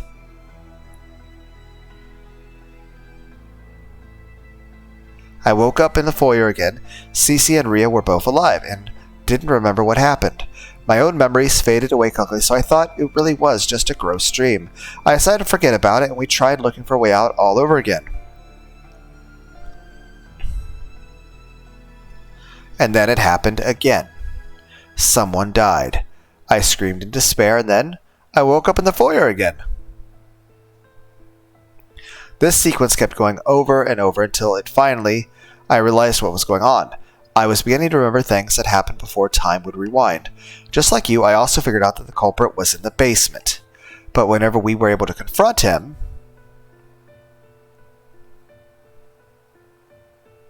he would kill one of us, and then time would rewind yet again. There was no way out. I watched Cece and Rhea die over and over. Out of desperation, I even tried killing myself to set them free, but time would rewind just before I could fade away. I have no control over my ability to rewind time, probably because deep down I can't ever be okay with any of us dying, so it wouldn't stop.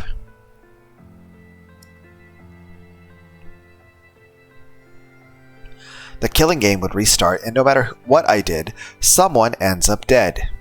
Even if I ask all of us to do nothing, the culprit eventually comes and kills us. My memories were no longer fading.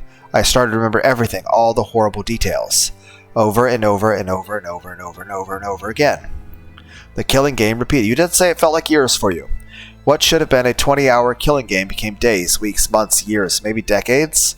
The pain of dying, the pain of having your best friends die in front of you, the pain of watching your best friend become a murderer, even the pain of killing your best friend with your own two hands. It was non-stop, endless. All I knew was pain, and no matter how much I struggled, I couldn't escape. I wanted to die. I wanted to fade away. I wanted to stop caring about my friends so I could leave them for dead. But no matter what attitude I had, it would always end the same. Time would flow back to the beginning of yet another killing game. Until finally, right from the moment I woke up in the foyer once again, I broke.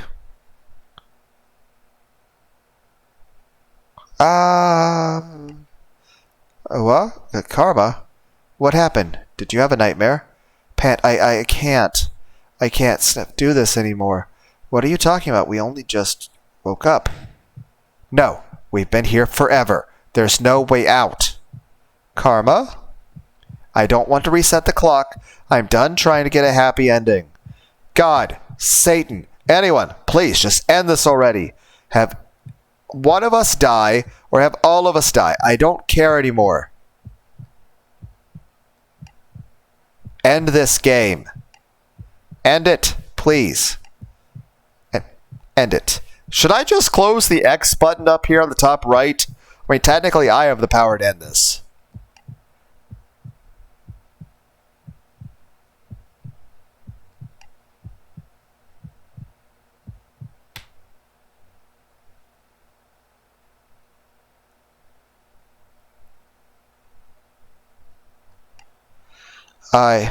Karma, get a grip already. Rhea? This isn't you. You're the type to never give up, no matter how hard things get. But I want to give up. I don't want to do this anymore. Even if we all need to die, I just want this to finally end. Don't talk like that.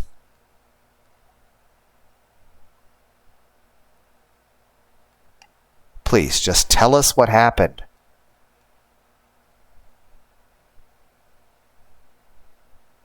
But as I was weakly telling them about my time traveling for possibly the millionth time...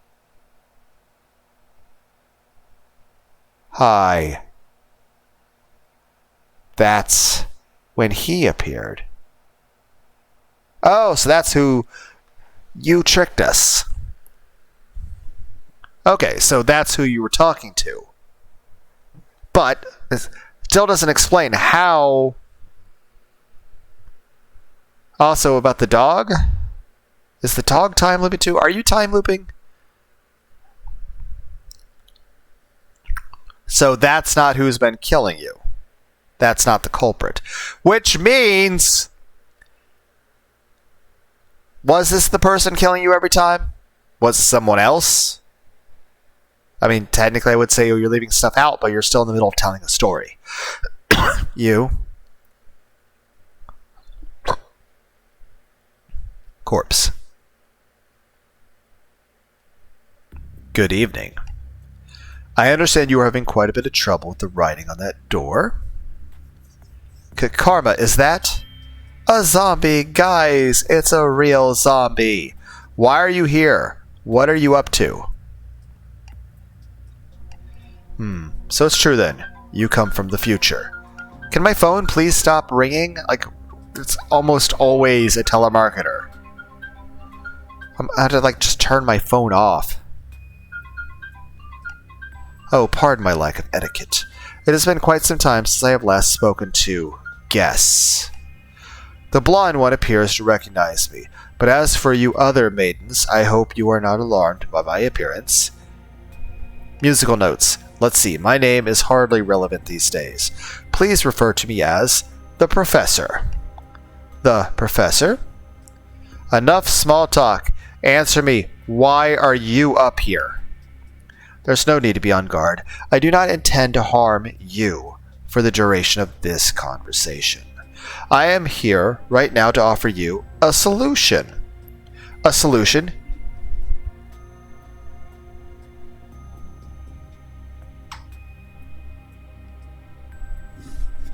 You mean you'll let us leave? Oh, that's why they were saying did it work at the very beginning, because basically you're agreeing to let yourself get possessed by the spirit of the dead daughter. Then why are you trying to stab me? Why did you stab me if I'm technically your dead daughter inhabiting this person? That doesn't make sense.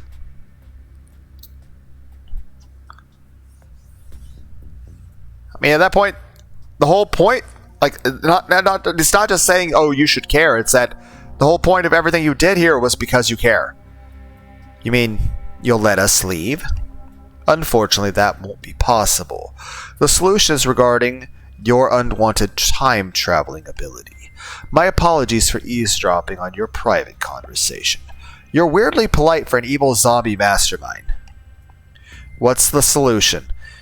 It's this object here. A bracelet? No. Isn't that a wrist shackle? Simply put this on and your body will be possessed by a spirit pulled from hell. Well, okay. My body will... Wait, a spirit? What? And we're expected to believe that. Okay, so technically I reside with the bracelet. So you took me off of her. So you knocked me unconscious. How, though? Is it the doggy bracelet? Was it my... It also means that the dog was possessed by a spirit from hell. Or was karma inside the doggy? Which means every time Rhea played with the dog, she was knowingly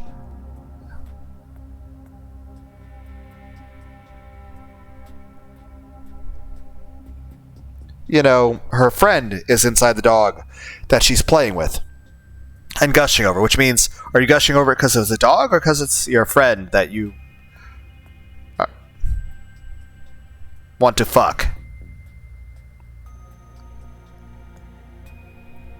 Well, what? We're expected to believe that? I assure you, it's no joke nor exaggeration. If I understand your dilemma correctly, any conclusion of the killing game triggers your power to restart it, regardless of your own will, yes? But that should not come as a surprise. It is only human desire, your friend's safety, and fear for your own life. So there's the reason I went in the crawl space, because it's outside the bounds of the mystical mansion place. So which means if I were to just leave, I just burst into fucking fire. Because if I exist outside this building, I'm on fire. That doesn't seem fair to anyone. Mostly me, but also everyone else. If your time-traveling ability does indeed extend from your unyielding spirit, then why not cut it at the source? By allowing the spirit to possess your body, your own consciousness will fall into a deep slumber. In other words, the spirit will take your place in the killing game, and you will be blind to its ultimate outcome. That's karma you're not thinking of. As I unfortunately cannot spare all of your lives, is this not an ideal proposition for both our sides? I assure you that as a being from hell, the spirit will most certainly make a decisive choice to end someone's life. And so long as your consciousness is in a deep, unknowing slumber, your curse should not activate.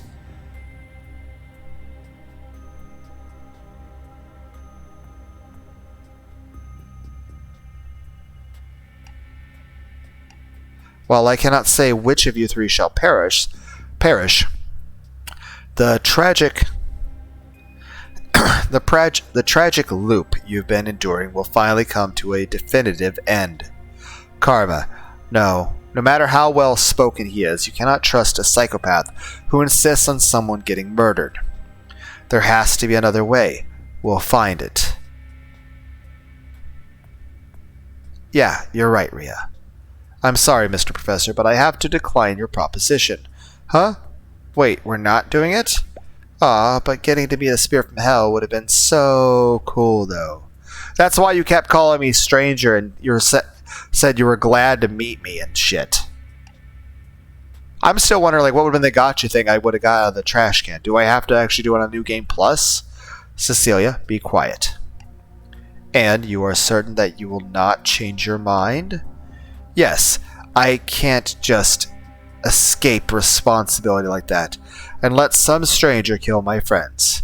It also means that if he forces the fucking shackle on you and then leaves, it means that the very first time loop, and in every fucking time loop in which I have been present, both Cecilia and Rhea knew about this guy's existence from day one.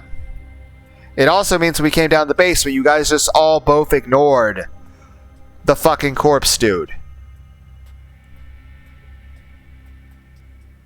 It still doesn't answer who was able to stab him. Did he stab himself? Did he play along with it? And at that point, why is he helping us at that point?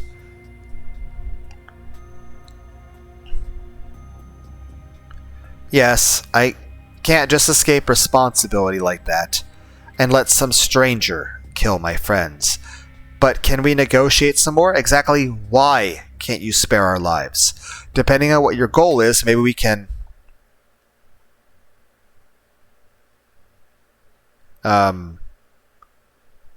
Did you stab me? Even if time will rewind, so be it.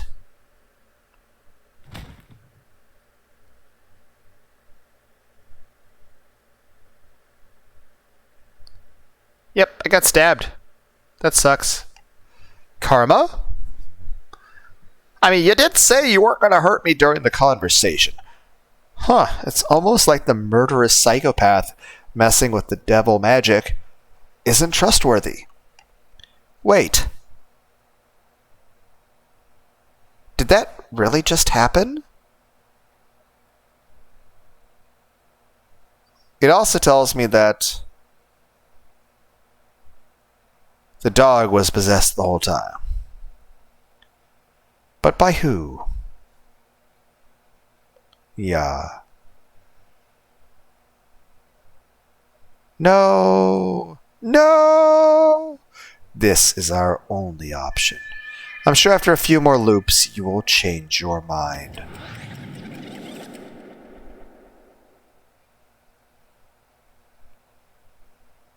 And it ended up exactly as he said.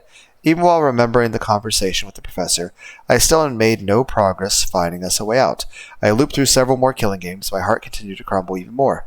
And eventually, I gave up. The professor appeared, and I accepted his offer before he could even explain it. Okay. And the last thing I said to my friends before abandoning them was, no matter what the spirit decides, no matter who gets killed, be it one of you two or even me, accept the outcome.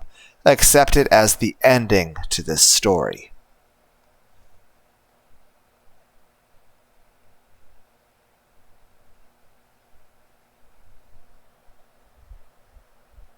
Still doesn't explain why the professor needs somebody to die.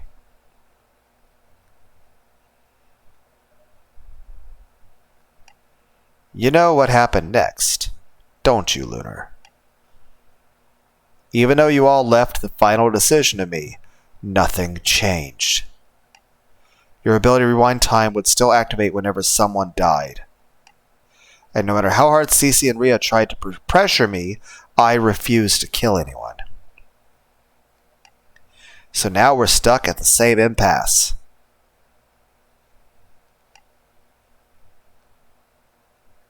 That last part is where you're wrong. Let me take over from here, Karma. If the plan is to kill me... Okay, there's multiple problems that. One, I'm already dead, I guess.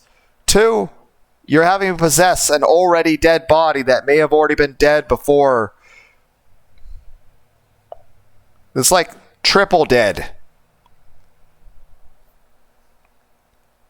Okay.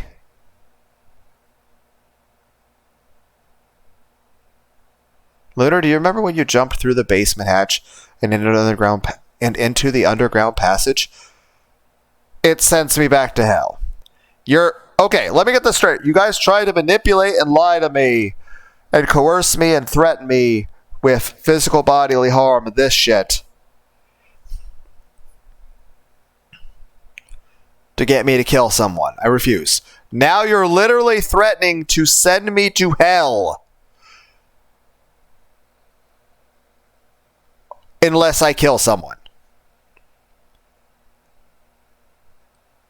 That's like infinitely worse than murder. Yeah. That hatch is a gate to hell. Does that come standard in houses in whatever part of the world this is? What? To summarize the important details, it's a place where the boundary between the living and the dead is very thin. Okay, again. It also means that when we had to jump into the hatch... One, did you actually knock yourself unconscious when you opened that hatch up? Why would you open up the hatch? Why was the key there? It also means that you and Rhea both knew it was air quotes the gate to hell before the decision about jumping in occurred. Living people like us can't interact with it, but a spirit like you, well, you would get burned to death because that's the process of the gate pulling you back to where you belong. So in other words, if we cast the shackle harboring you into the fires of the gate from whence you came, it's effectively the same as killing you. And if you die like that, the condition for the front door would be met. Is it? Is it though? Also, this is worse than murder. This is infinitely worse than murdering me. And all three of you can escape. I mean, I understand you guys are kind of pressured in this situation, but there's a difference between asking me to die for and then actual fucking hell. Again, I feel, and I've made a very, very long point about it in several videos about hell being completely unjustifiable. Like, I don't even think Hitler deserved to go to hell. Lunar, we finally found a way for all of us to escape. You know?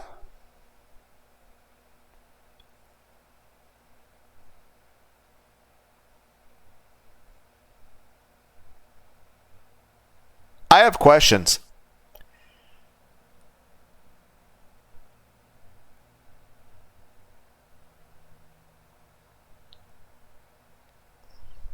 First off, what does this say about the moral well-being of you three if you're willing to throw me into literal fucking hell, not just murder me? Like, it was one thing I was going to be tied to this chair and you all are going to pull out knives and start stabbing me as a group. But you're literally casting me into a actual literal hell. But here's the thing. Every time, if you waited out the clock, the culprit would kill you. Which apparently was this corpse here. One, it can't kill you now, especially since it's tied to a chair. So technically, you guys could just...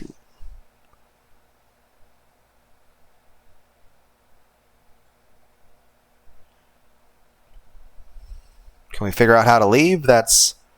Or why the dude did the thing with the building to begin with?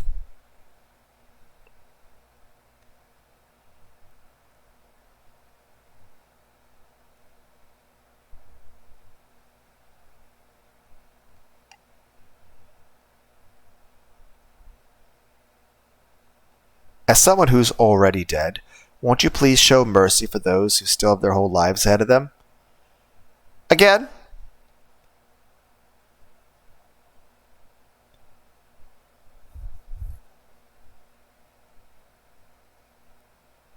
You're asking more than just for me to die. To go to an afterlife. You're literally asking for me to literally go to the worst fate imaginable.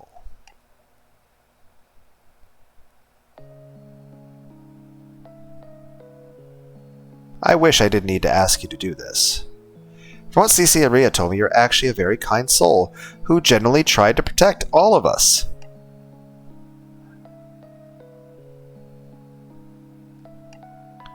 But now I need to ask you to make the ultimate sacrifice. No. The stabbing myself thing was the ultimate sacrifice. The killing myself thing, that was an ultimate sacrifice. What you're asking now is even beyond that. And everyone's like, wouldn't that make that the ultimate sacrifice? No. What they're asking is far, far more than anything that could be equated to something as simple as the word ultimate. Please set us free from this never-ending killing game. I'm begging you, Lunar. That being said, you're actually asking.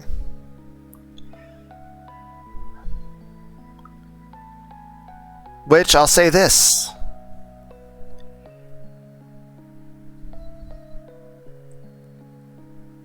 We'll see what happens. In terms of a video game, the choice is jump in the crawl space. Sure. Real life? No. I'm going to go if I probably no.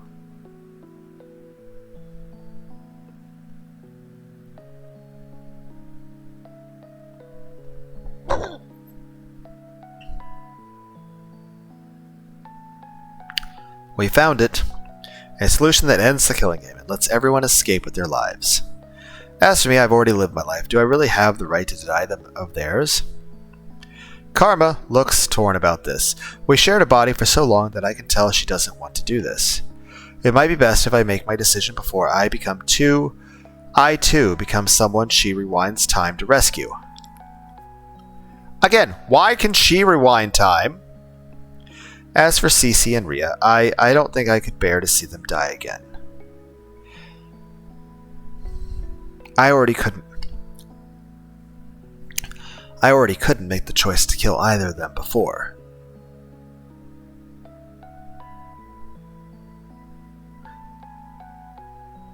Did you guys expect me to be a bad person just because you pulled the soul out of hell? Is that why, like, Cecilia's like, oh, you're genuinely a good person?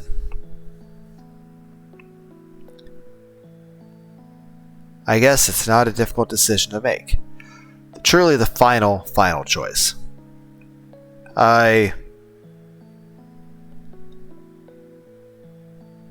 Is it really a choice if I don't have other options?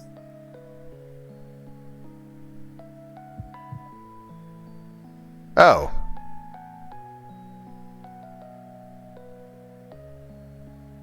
Is it because I went down to look at the save, or?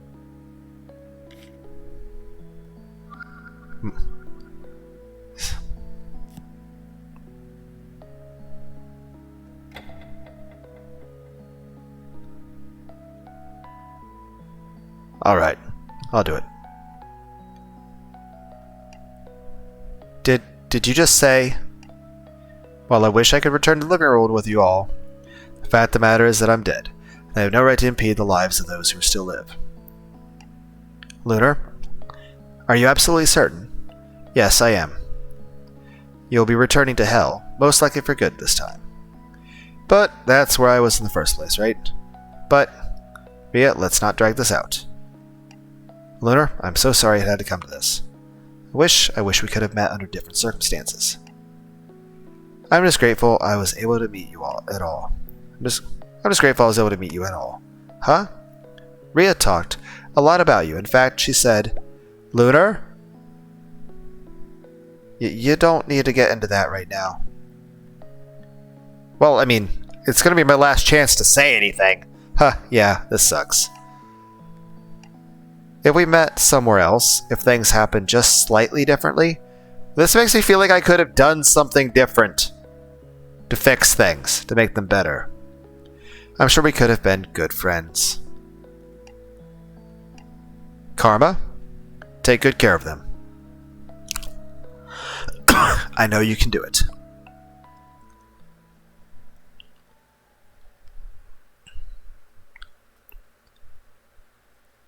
Well, I guess I'm jumping in here again. But with my current body, time shouldn't rewind anymore. Well, wait, Lunar. Do I get a hug before I jump into the fucking pits of hell? Huh? Is that... Cece? That is, You said you wished you could return to Living World, right? Yeah? Then does that mean you remember your old life? Including your real name? Not all the details, but yes, for my name. What is it? What is your name? Cece? What's going on with you? It's Illumizodic. That's my real name. Okay. Why is that? Like, am I your dad? Am I like your long-lost dad who died? Am I Rita? Like, Dad? Am I somebody you know? Am I Cthulhu? Is that like Cthulhu's? Hello? Is that a name you recognize? Cece? So sorry, I didn't mean to interrupt like this. Okay. Lumi Zoldyck. What now? Thank you. Thank you for everything. Well, I'll never forget you. Never, ever, ever, ever, ever, ever, ever. Thank you. I appreciate that. Yeah, I won't forget you either, Cece. And now into the hole.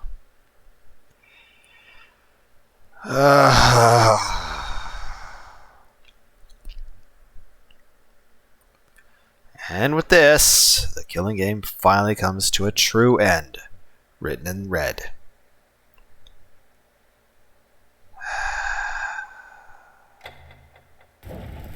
Ow. Yep, hurts just as much as last time. I should have brought a book. It doesn't hurt? Huh. That's weird. I'm fading away. Okay, it's because I'm in the corpse body. It'll hurt in minutes? How does time pass when traveling dimensions? It's really over. Okay, the door open. The door open. Have fun, guys. Get something to go to Dairy Queen. It worked. Goodbye.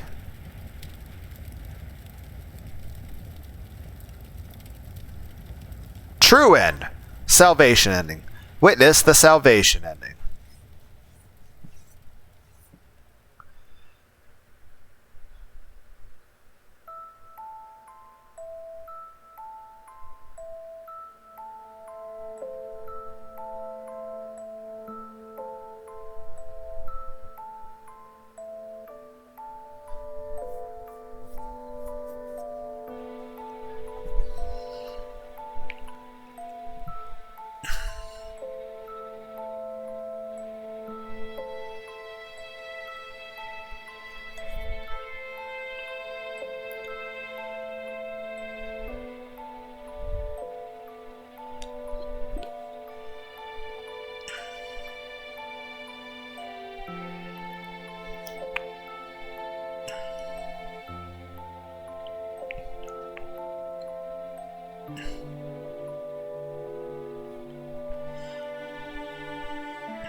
I'll be back in just a second. I'm gonna go grab my phone from over there.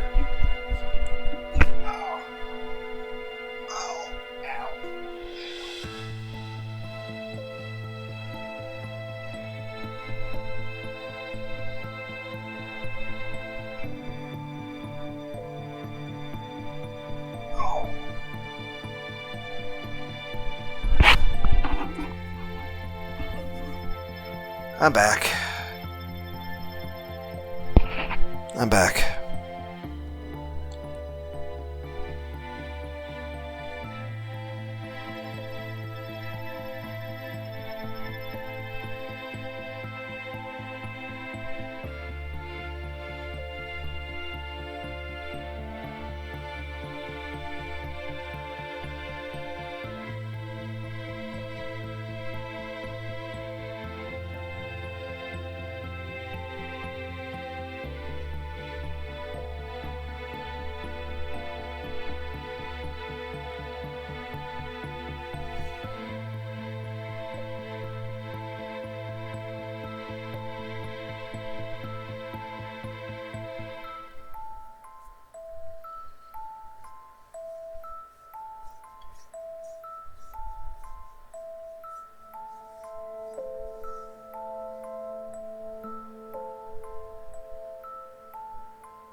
I'm going to leave this here for a second. I'll be back. I'm going to check something on my phone.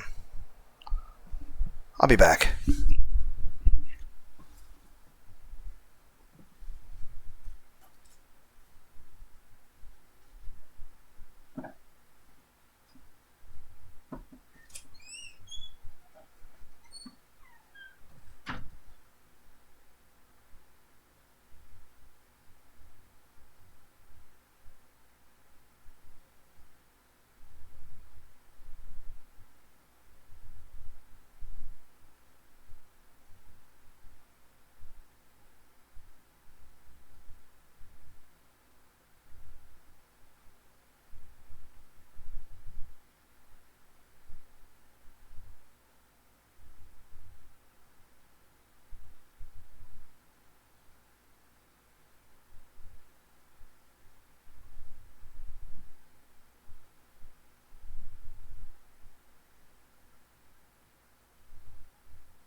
Okay, I'm back. Sorry about that. Just something came up. So, that had to be addressed.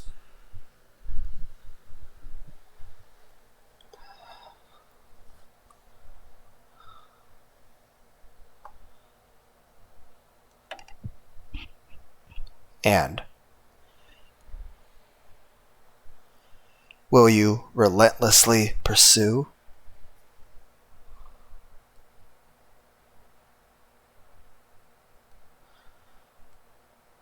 And will you relentlessly pursue that truth, even if it means denying her final plea? The decision is yours.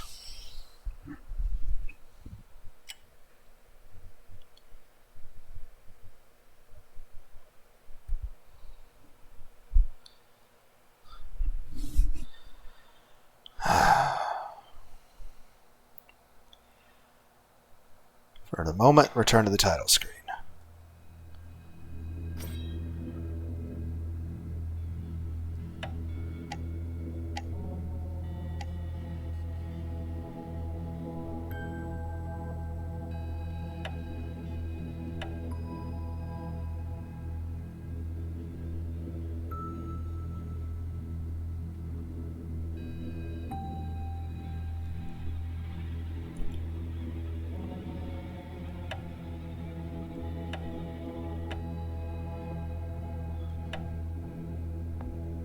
Hmm.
If I wait too long, are they just going to push me in?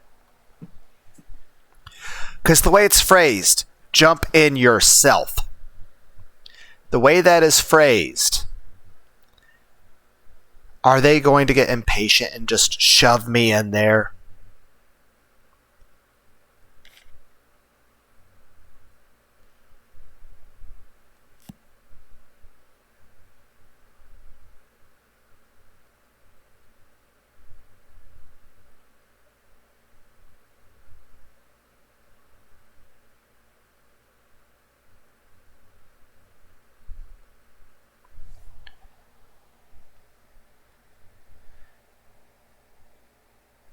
Because that's the question. Are they just getting impatient and just shove me in there?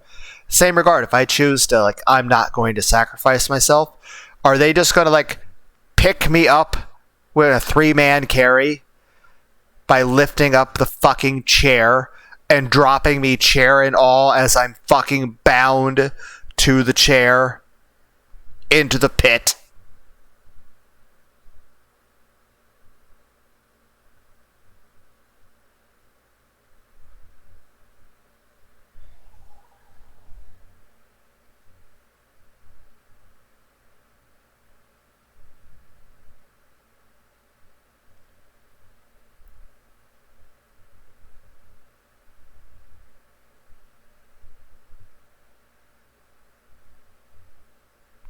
But yeah, like, if I just stand here and like is there a timer I'm not aware of? Are they just gonna like shove me in?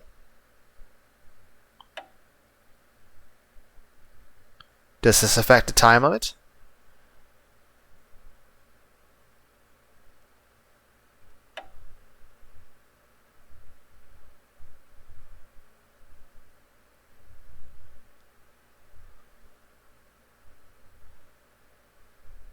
But like, if I just wait long enough, do they just like shove me in here? If I say I refuse to sacrifice myself, do they just like pick up the chair with me still tied to it and just drop me in there? Also, does that mean Shaggy also was either...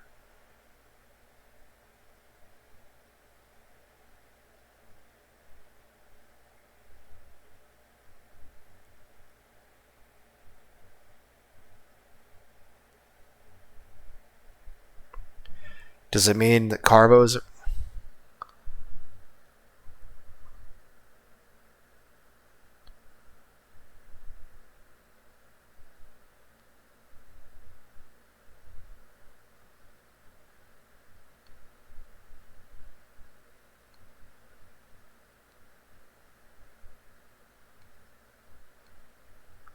I'm going to go on Google and I'm going to type in this game.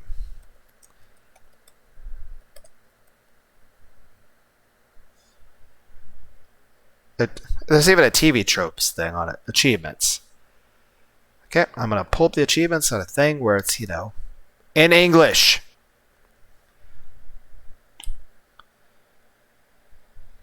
I'm going to look for any achievements I have not done.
Rejecting the true ending. Urge the protagonist to seek the truth. That's got to be the don't sacrifice yourself part. You found it. Clear yet another killing game. I don't think I have that one yet. Give the dog a unique name. Oh yeah, the thing where I could have picked the beginning of the end. Serena killed a... What is the gotcha, though?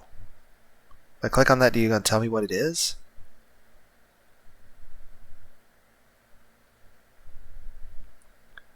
But apparently only 5 players in the world have this achievement.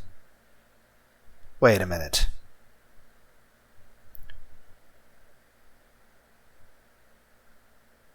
If that's the case, what if I click on the...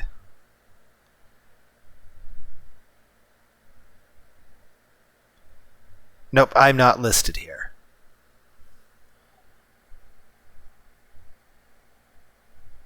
Does it take time to update?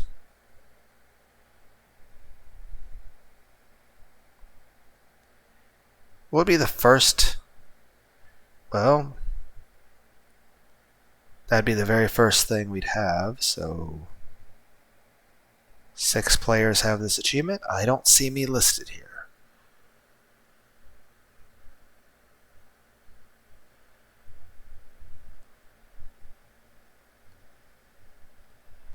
Okay.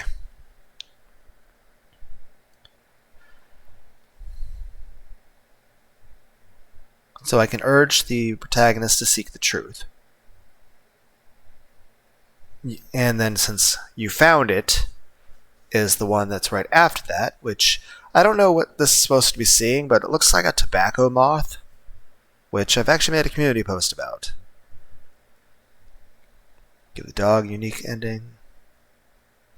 I still want to know what you find in the garbage, but it's like... Now, there is a Sicilian ending and a Oriana ending, which is, you know, if I stab people.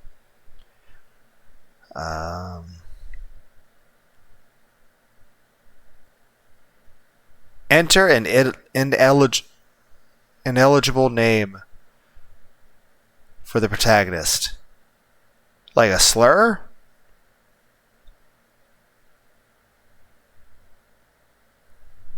So I just like put a slur in there? So if I try to name my character a slur...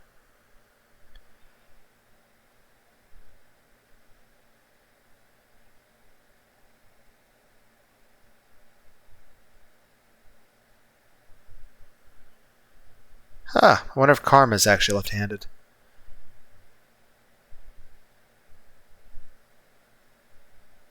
What do you mean, survive the knife duel?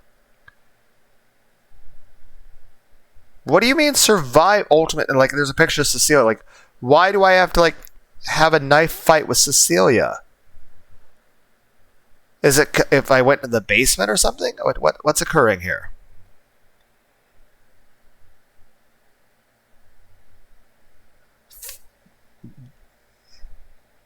GGWP. Failure last deduction? The infamous hypothetical. Discuss the trolley problem with Oriana during an investigation. Okay, how do I... Why is there a Jeff the Killer reference there? Like, it doesn't say it outright, but it says, here's Cece, and then it's a picture to the left of Cece, a close-up of her face. But the way she's smiling and the way her eyes are set, it's literally set up to be Jeff the Killer. If anyone remembers that creepypasta. Pet Pal tells Cecilia you like both cats and dogs. Human instrumentality. Yeah, it's got to be an Evangelion reference. Then again, the Don't Slay the Princess game was making so many Linkin Park and Dragon Ball Z references. Listen to Cecilia's theory about the basement's purpose.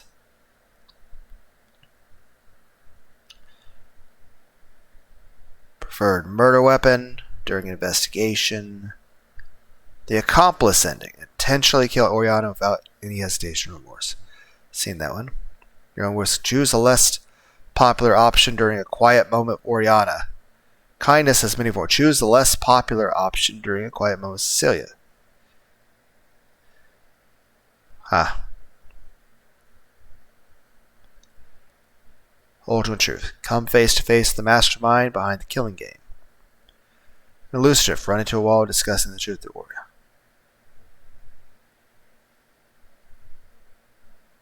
Ria's resolution. Learn how Oriana really feels about Cecilia during investigation.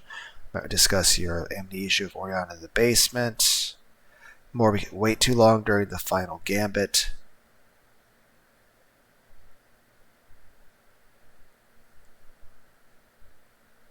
Can you handle the truth? Encounter a bug while discussing the identity of the mastermind. The hero's duty. Get special encouragement from Cecilia the addict. Not your first playthrough, eh? Intentionally avoid the bathroom for as long as possible.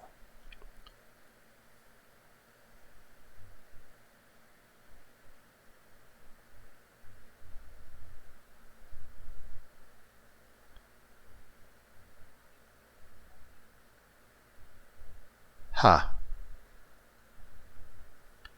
feel like a guide's going to be necessary for a lot of that.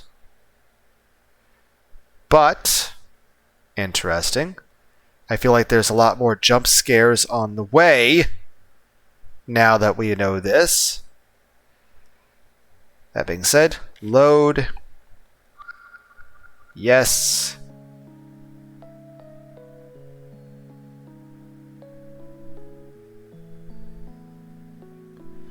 So I'll let this sit here for a minute and see if that other option just... Okay, yeah.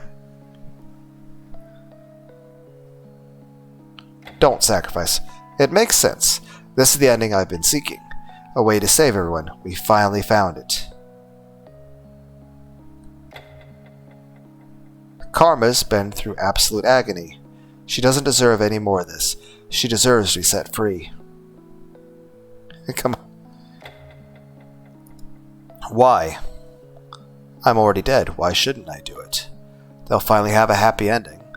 It's the right thing to do. What is going on? Who are you? Why are you trying to prolong this? This nightmare has been going on for far too long. For far, far too long already. There's something wrong here. And we glitched out. Huh, something's wrong? What does that mean? And why does it matter? Okay, it's nothing. Go ahead and sacrifice yourself. Think carefully about this.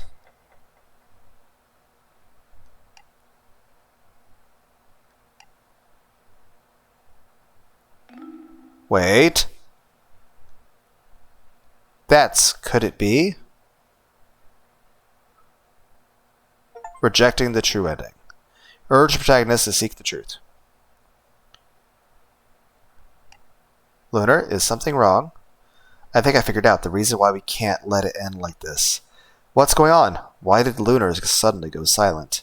Beats me, but I better tread carefully here, otherwise they'll think I'm trying to weasel myself out of getting sacrificed. Deep breaths. Be ready for this, Elizodic. If you mess up your deductive reasoning here, it's game over for all of us. Earth to Lunar. If you don't mind waiting just a moment, I would like us to discuss something before I give my answer. Discuss something? What is it? There's something I realized just now, something that the rest of you might not have realized yet. What's going on? Are you trying to get us to spare you or something? Why are you angry about me not wanting to be burned?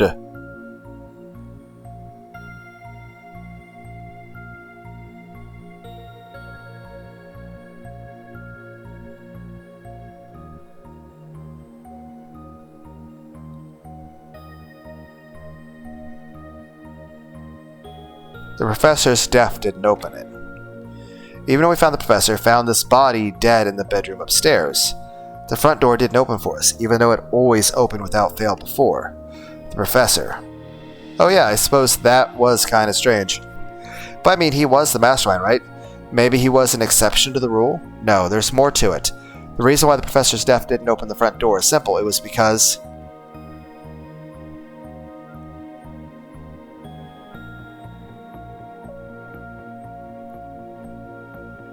didn't actually die?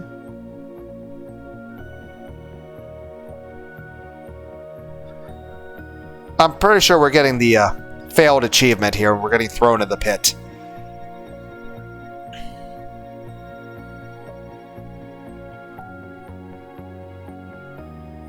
He was dead from the start? Remember when we found this body in the basement? Cease to check for pulse and got nothing. In other words, the professor is already dead. That's why he can't die like the front door requires. And that's why, as someone who's also dead, I can't die in a way that will open the door. You realize midway through your argument doesn't help us at all, did you? Also, did you forget what I just explained earlier? If we throw your shackle into the gate of hell, that will open the door. Crap. That could have gone better. Lunar, I'm sorry, but they're throwing me in the pit. While I was hoping you would voluntarily sacrifice yourself for our sakes, it was not a request you could refuse. I won't forget you, though. Please, rest in peace. No, wait. And we're getting thrown in the pit. And we're in the... Great. Well... Great. Why does this make me think of Burger King? Flame-grilled Whoppers? As my conscience fell into an unescapable darkness, I bitterly lamented the failure in my deduction. For at that moment I realized it. By letting them leave like that, the three of them, and perhaps even the whole world, were doomed.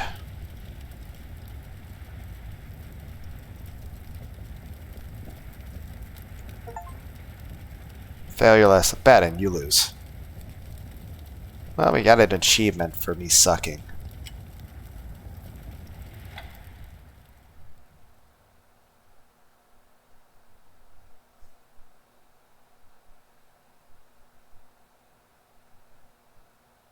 I want to look up a guide because I'm like, otherwise I'm going to waste everyone's time, but we'll figure this out.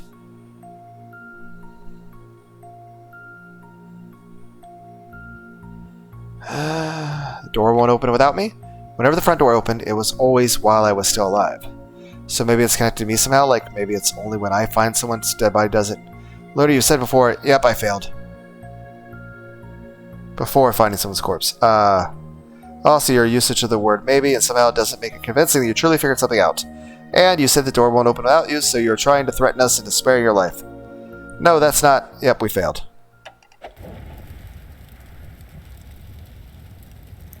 Okay, I'm gonna have to look, otherwise we're gonna be at this forever.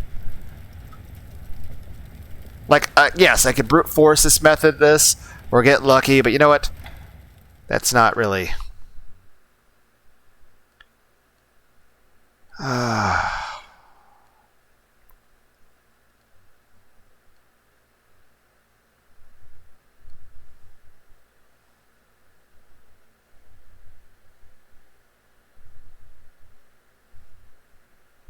Okay, guide.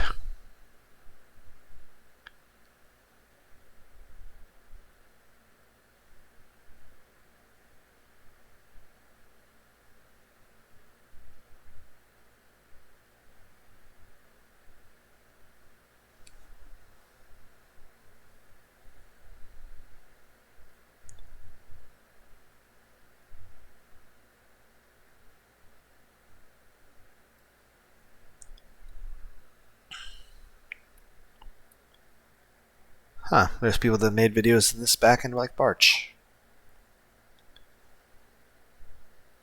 A walkthrough. Okay.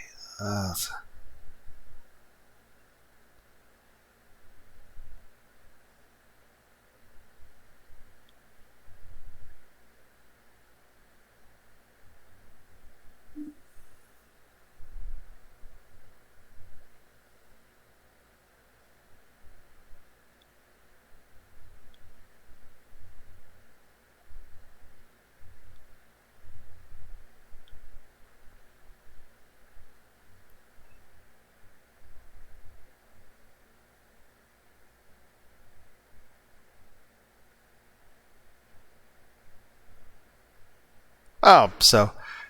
Well, there is a possibility to get a gag ending if you put your name in as Karma.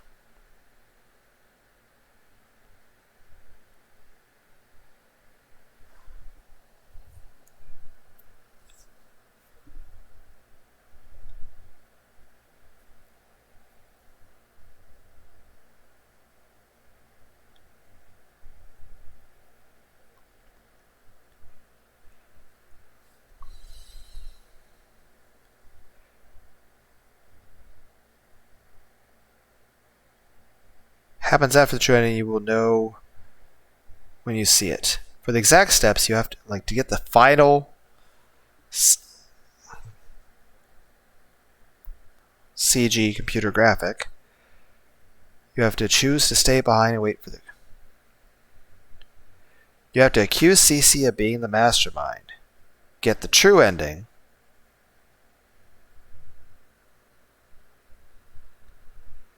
Accuse CC of being the mastermind. Get the true ending. Then choose this. Can you just show me the...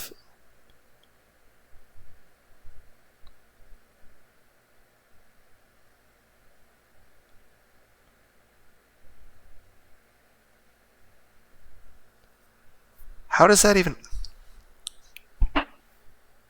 Day 3. It happens after the true ending. And you will know it when you see it. For the exact steps, you have to accuse CC of being the mastermind. Get the true ending. Then choose to stay behind.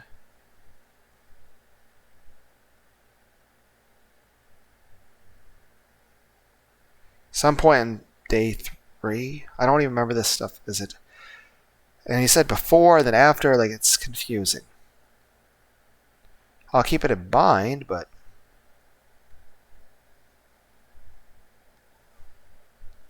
I'll just... Deduction?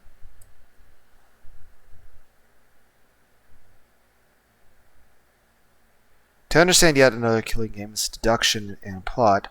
focus on the true ending by accusing Cece of being the mastermind, staying behind after the ending, then select the right options to get the true ending. Key deductions include the dog being a corpse, Cece's possession by the professor, and her true intentions being revealed when she grins during the key moments as detail. Are you?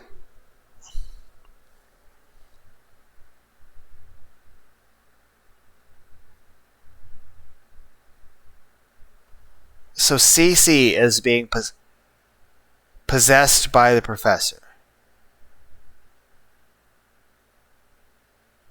That also could be why the professor never...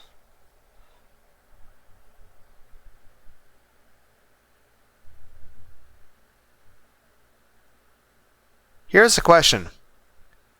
Was the Serena Goldfish story, Clownfish story, from Cece's childhood or from the professor's childhood? Is Cece, well, Cece might be... This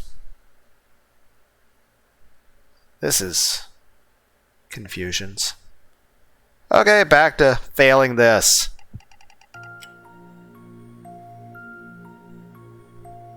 I'm already dead. Simply returning me to where I belong. There's no guarantee that truly counts as death and will open the door to only Cece's theory. Lunar, is that really what you wanted to say? Huh? Even if you're right, it's not like we have any other options. It's at least worth trying. Unless you're just saying this to weasel yourself out of getting sent back to hell. That's not... Lunar, I'm sorry, but... Okay. So the thing about the professor already being dead has to be the answer. But my execution of that was not... But it also means that during this whole time... Wait, is the professor possessing Cece's body? So, is Cece actually in the dog? Is...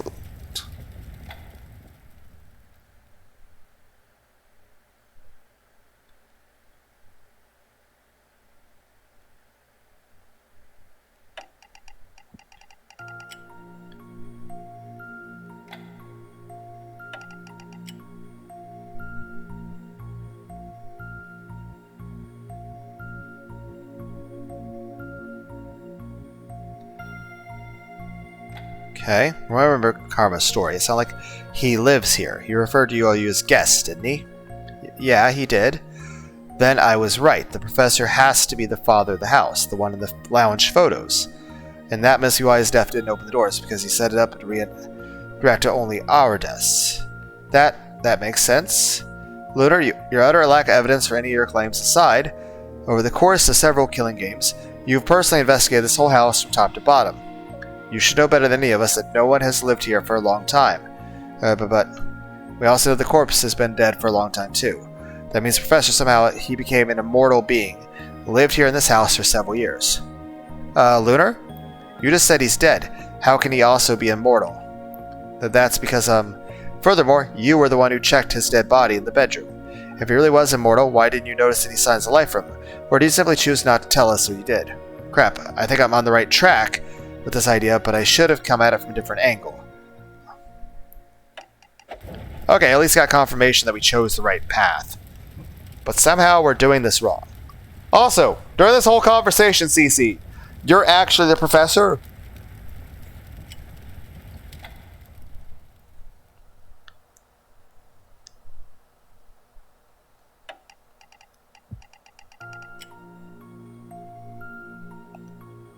Okay.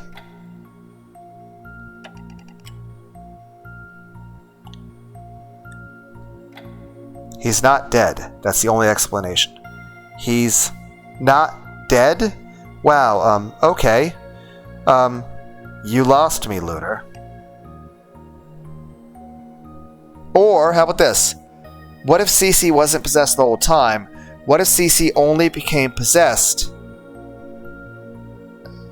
Like, what if the professor was inside the dog? And then the dog Oh!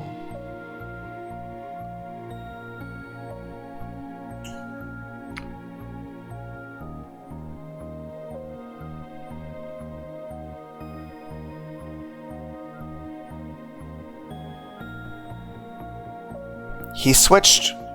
He was inside the dog. He possessed Cece. And then, since his corpse was now a shell, he stabbed his corpse. That also means, was he able to jump back and forth? Because we never saw the corpse and the dog at the same time. You lost me, Lunar. You do know you're possessing his rotting corpse right now. I'm aware, but my point still stands. The professor is not dead. Okay, then explain the corpse. Remember, you found a knife stuck into it earlier. This body I'm currently in...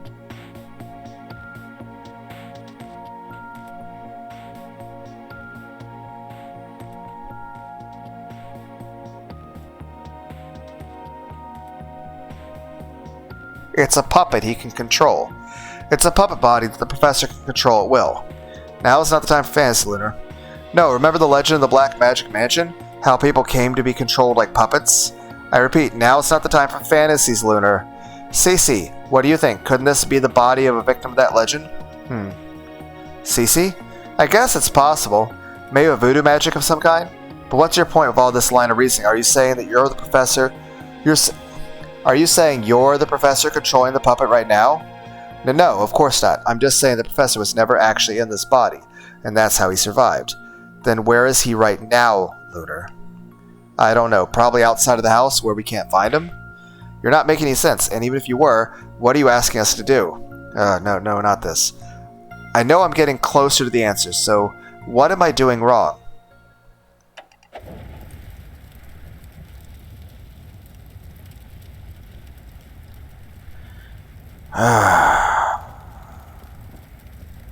I appreciate that they're at least letting me know I'm getting closer.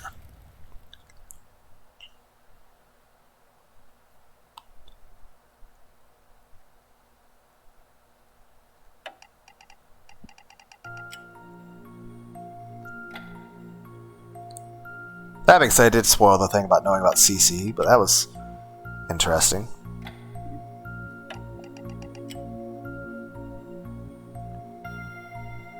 It's a soulless shell. It is indeed the professor's body, but without his soul. His soul? We did bring my spirit. Isn't that the same as being dead? No. His soul has left his body, but it's still technically alive and is somewhere in this house. This is officially getting ridiculous. We've been through way more ridiculous things than this, Rhea. Tisk. Fine, then riddle me this.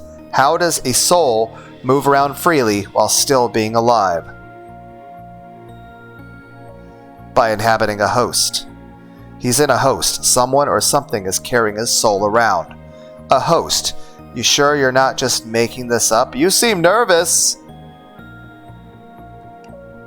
Have you forgotten already? How am I currently possessing this body right now? The wrist shackle. But that's specific to you. How do you know the professor is doing something similar? You guys explained to me earlier that the soul is bound via a wrist shackle. But just now, I realized something.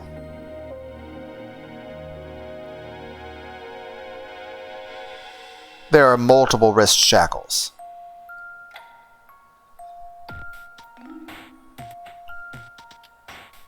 I have a lot of reason to believe there's more than one of these wrist shackles. Don't you dare say it's because the shackles usually come in a pair. No. Thinking back, I've seen something that looks just like a wrist shackle at least 2 times before. Rhea, remember Shaggy's collar? His collar? Ah.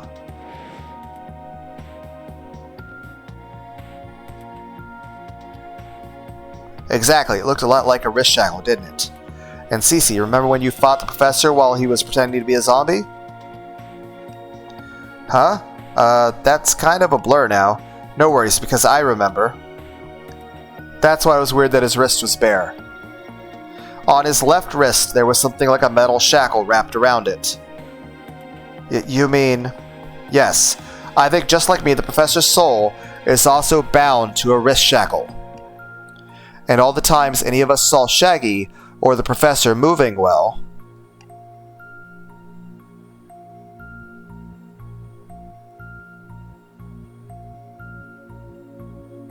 so the dog never actually died either, it's just the shackle was taken off. They were moving because of his shackle. He was possessing them just like I was with Karma. That means, hey, Rhea, every time you were playing with that dog and nuzzling his little belly, that was the professor. Who also wanted to sleep with you. Yeah, it sounds creepy now. Think about it like that. But wait, well, which one was he? The dog or the corpse?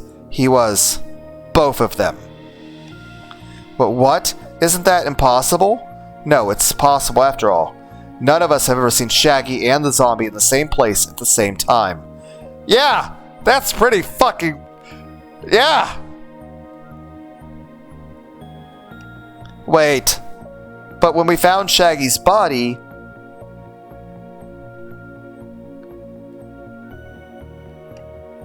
there was no shackle.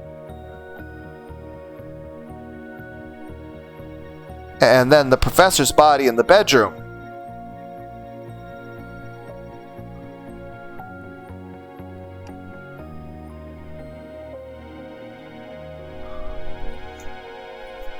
There was nothing, no collar and no wrist shackle. Exactly. And there's only one explanation for it. Oh, I am making a save. I don't feel like going through all that again.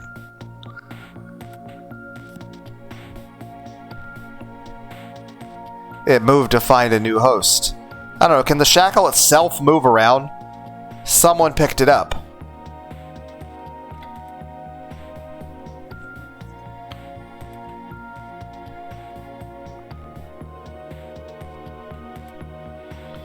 Someone took the professor's wrist shackle, and that person still has it.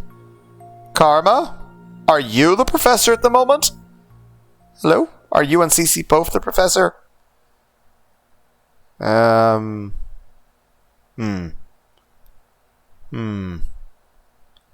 all of you the professor? This is it. This explains why something's been feeling so off for the past while. Lumizodic, don't mess up here. The one who took the professor's wrist shackle was... Cecilia.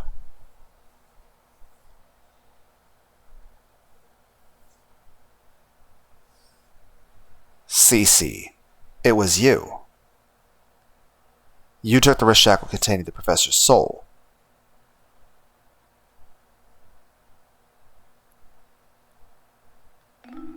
Huh? Why would I do that? The reason you took the wrist shackle is... Oh my goodness, no. Not.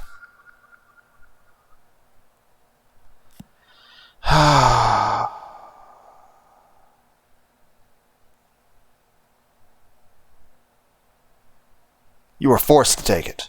You didn't want to take it, it was forced on you. Isn't that right? Professor!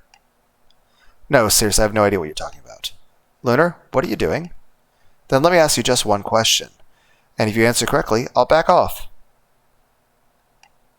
About 10 years ago, what did Serena kill? Who? Serena? Sorry, I guess it's been too long that I don't remember that name.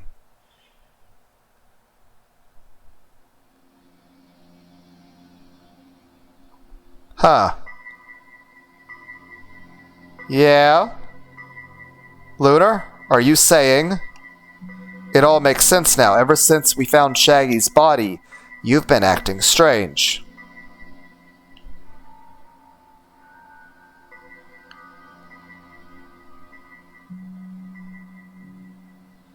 We can't go back to that.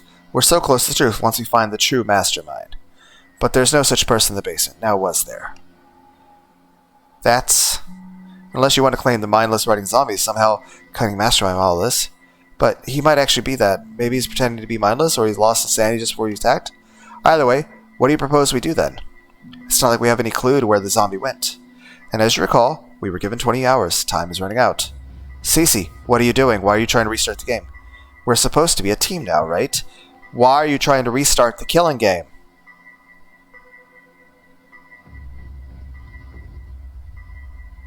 It was weird. You were so calm, so cold. You said Shaggy was killed somewhere else, then left in the hallway as a warning, with a lot of confidence. Almost as though that was your plan. You wanted to use Shaggy's death to pressure me.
This is a long video. I also want to go get Taco Bell. And then I have to go to sleep and go to work.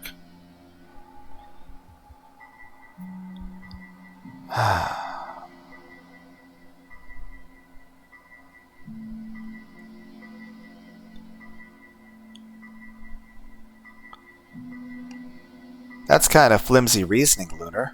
I found Shaggy's body first, so naturally I had the most time to think about what we could do next. No, that's only the first thing I noticed. Next, there was a time we found the body in the bedroom. Tess, no signal. Cecilia, how about you? Huh? Oh, what is it? Looks like you don't have a signal. Oh, you couldn't figure out how to use your phone either. You don't remember your password either. Yeah, I guess we'll have to try again later. Huh? What's wrong, Lunar? You're staring at me. Oh, sorry, it's nothing.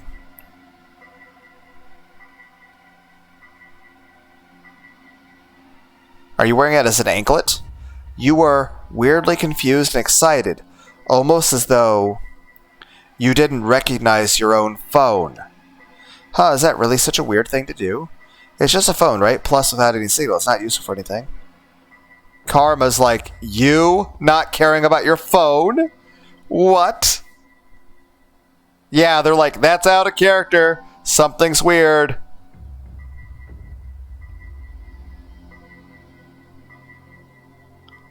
It's just a phone, right?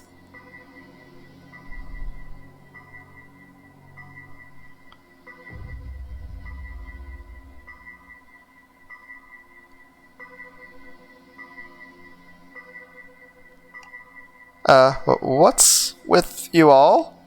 Cecilia, you love your phone. You play all those games that require you to open them daily. Oh, right! I just remembered. At the very start of this game, she was bitching and bitching and bitching about who she was going to beat the shit out of whoever kidnapped him, because she was more concerned about playing her mobile games on her phone. She was like, I need to get every login I missed. I'll beat the crap out of them for every single login reward I missed. To the point that she is obsessed with her phone. More than a person that you would actually, like, the average person.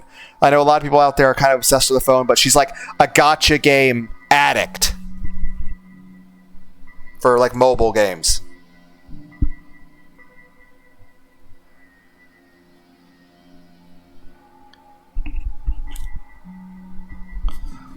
Also, does that mean, like, I also remember seeing that achievement about the survive the duel thing about getting hurt. So that means that would have spoiled a bit of the ending. Since, both Rhea and Cece were supposed to accept whatever ending I chose.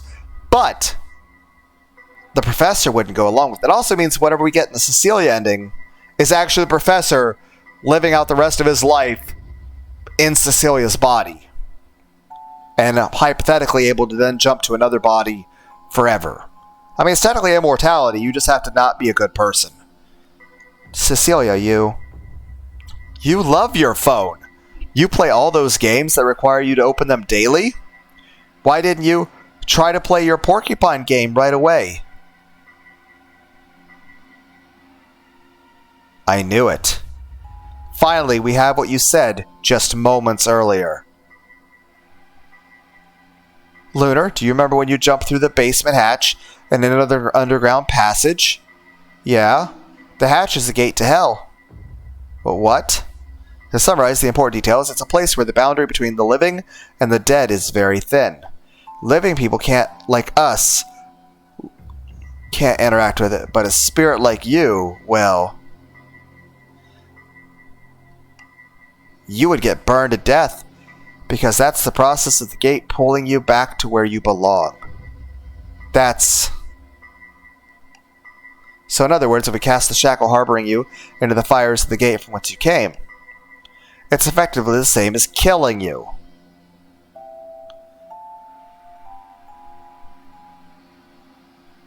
Still doesn't explain the time travel power, and if you die like that, the condition for the front door would be met.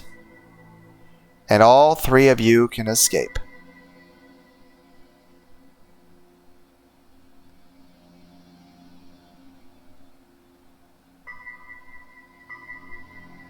How? How do you know the hatch is a gate to hell? How do you know my burning to death is equivalent to me returning to hell? How do you know that doing that will meet the condition of the front door? How do you know so much?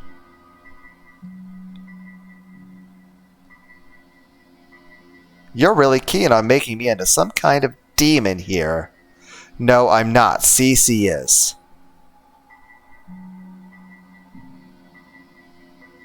Cece is no demon. She thinks and acts really differently from average girls, but she's as human as any of them. She protected us from getting attacked. She watched over us, giving us encouragement when we needed it. She wants all of us to escape safely. She would never try to restart the killing game the way you did. Professor.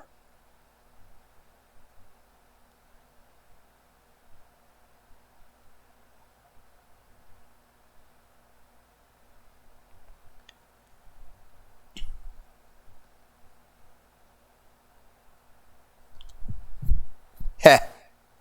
CC with question marks and ellipses. Heh. CC? Karma, take a step back. I'm impressed, Lunar. I wonder if you worked as a detective while you were alive. So it's true then? Yes. It is as you surmised. There's no point in denying it anymore.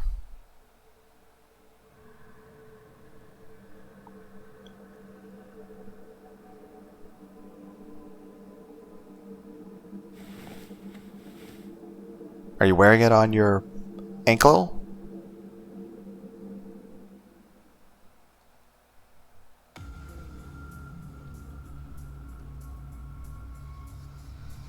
Huh.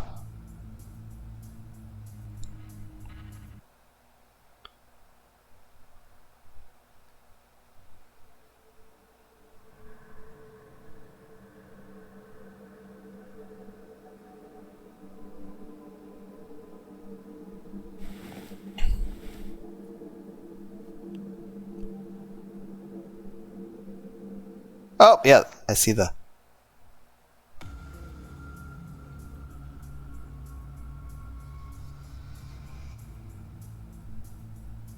Good evening.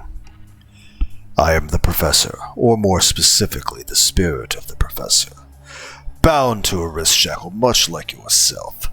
and currently overriding the consciousness of this girl named Cecilia. This isn't an act, is it? Why are you in Cecilia's body? What's your plan right now? Why, you ask? I suppose, considering what you have all been through, I can disclose some of my motivations. My goal is to escape this house. Escape? But isn't this your house? It is indeed, but due to the black magic I utilize, it's become something of a prison for me. To summarize quickly, the only means of me escaping this place is to offer souls to the hatch, the gate to hell. Offer souls? That's why you said you couldn't spare our lives. To clarify, I said I couldn't spare all of your lives. This is because after decades of collection, I now need only one more sacrifice. One last person to die in my house. And that's why you started a killing game? It's certainly a cleaner way to obtain what I need, wouldn't you say? I detest cutting down people, especially women and children. You all seem confused. Perhaps my explanations were lacking due to their brevity. Very well, how about this? In honor of your undeterred efforts and expert deductions, I will answer any 3 questions you have. Questions?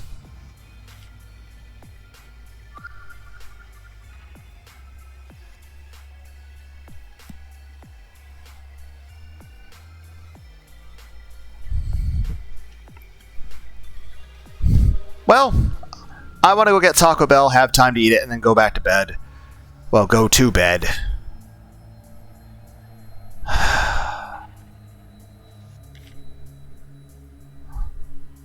Okay, I can see the word questions. They are very small. I'm going to return to title. I need sleep and stuff. So...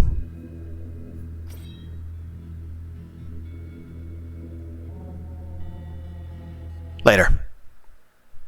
Everyone's like, OBS is still running. Like, is it? Like, yes, it is. Is it? Lunar, saying that, what does this say? Okay, I'm going to push the stop recording button. Bye, guys.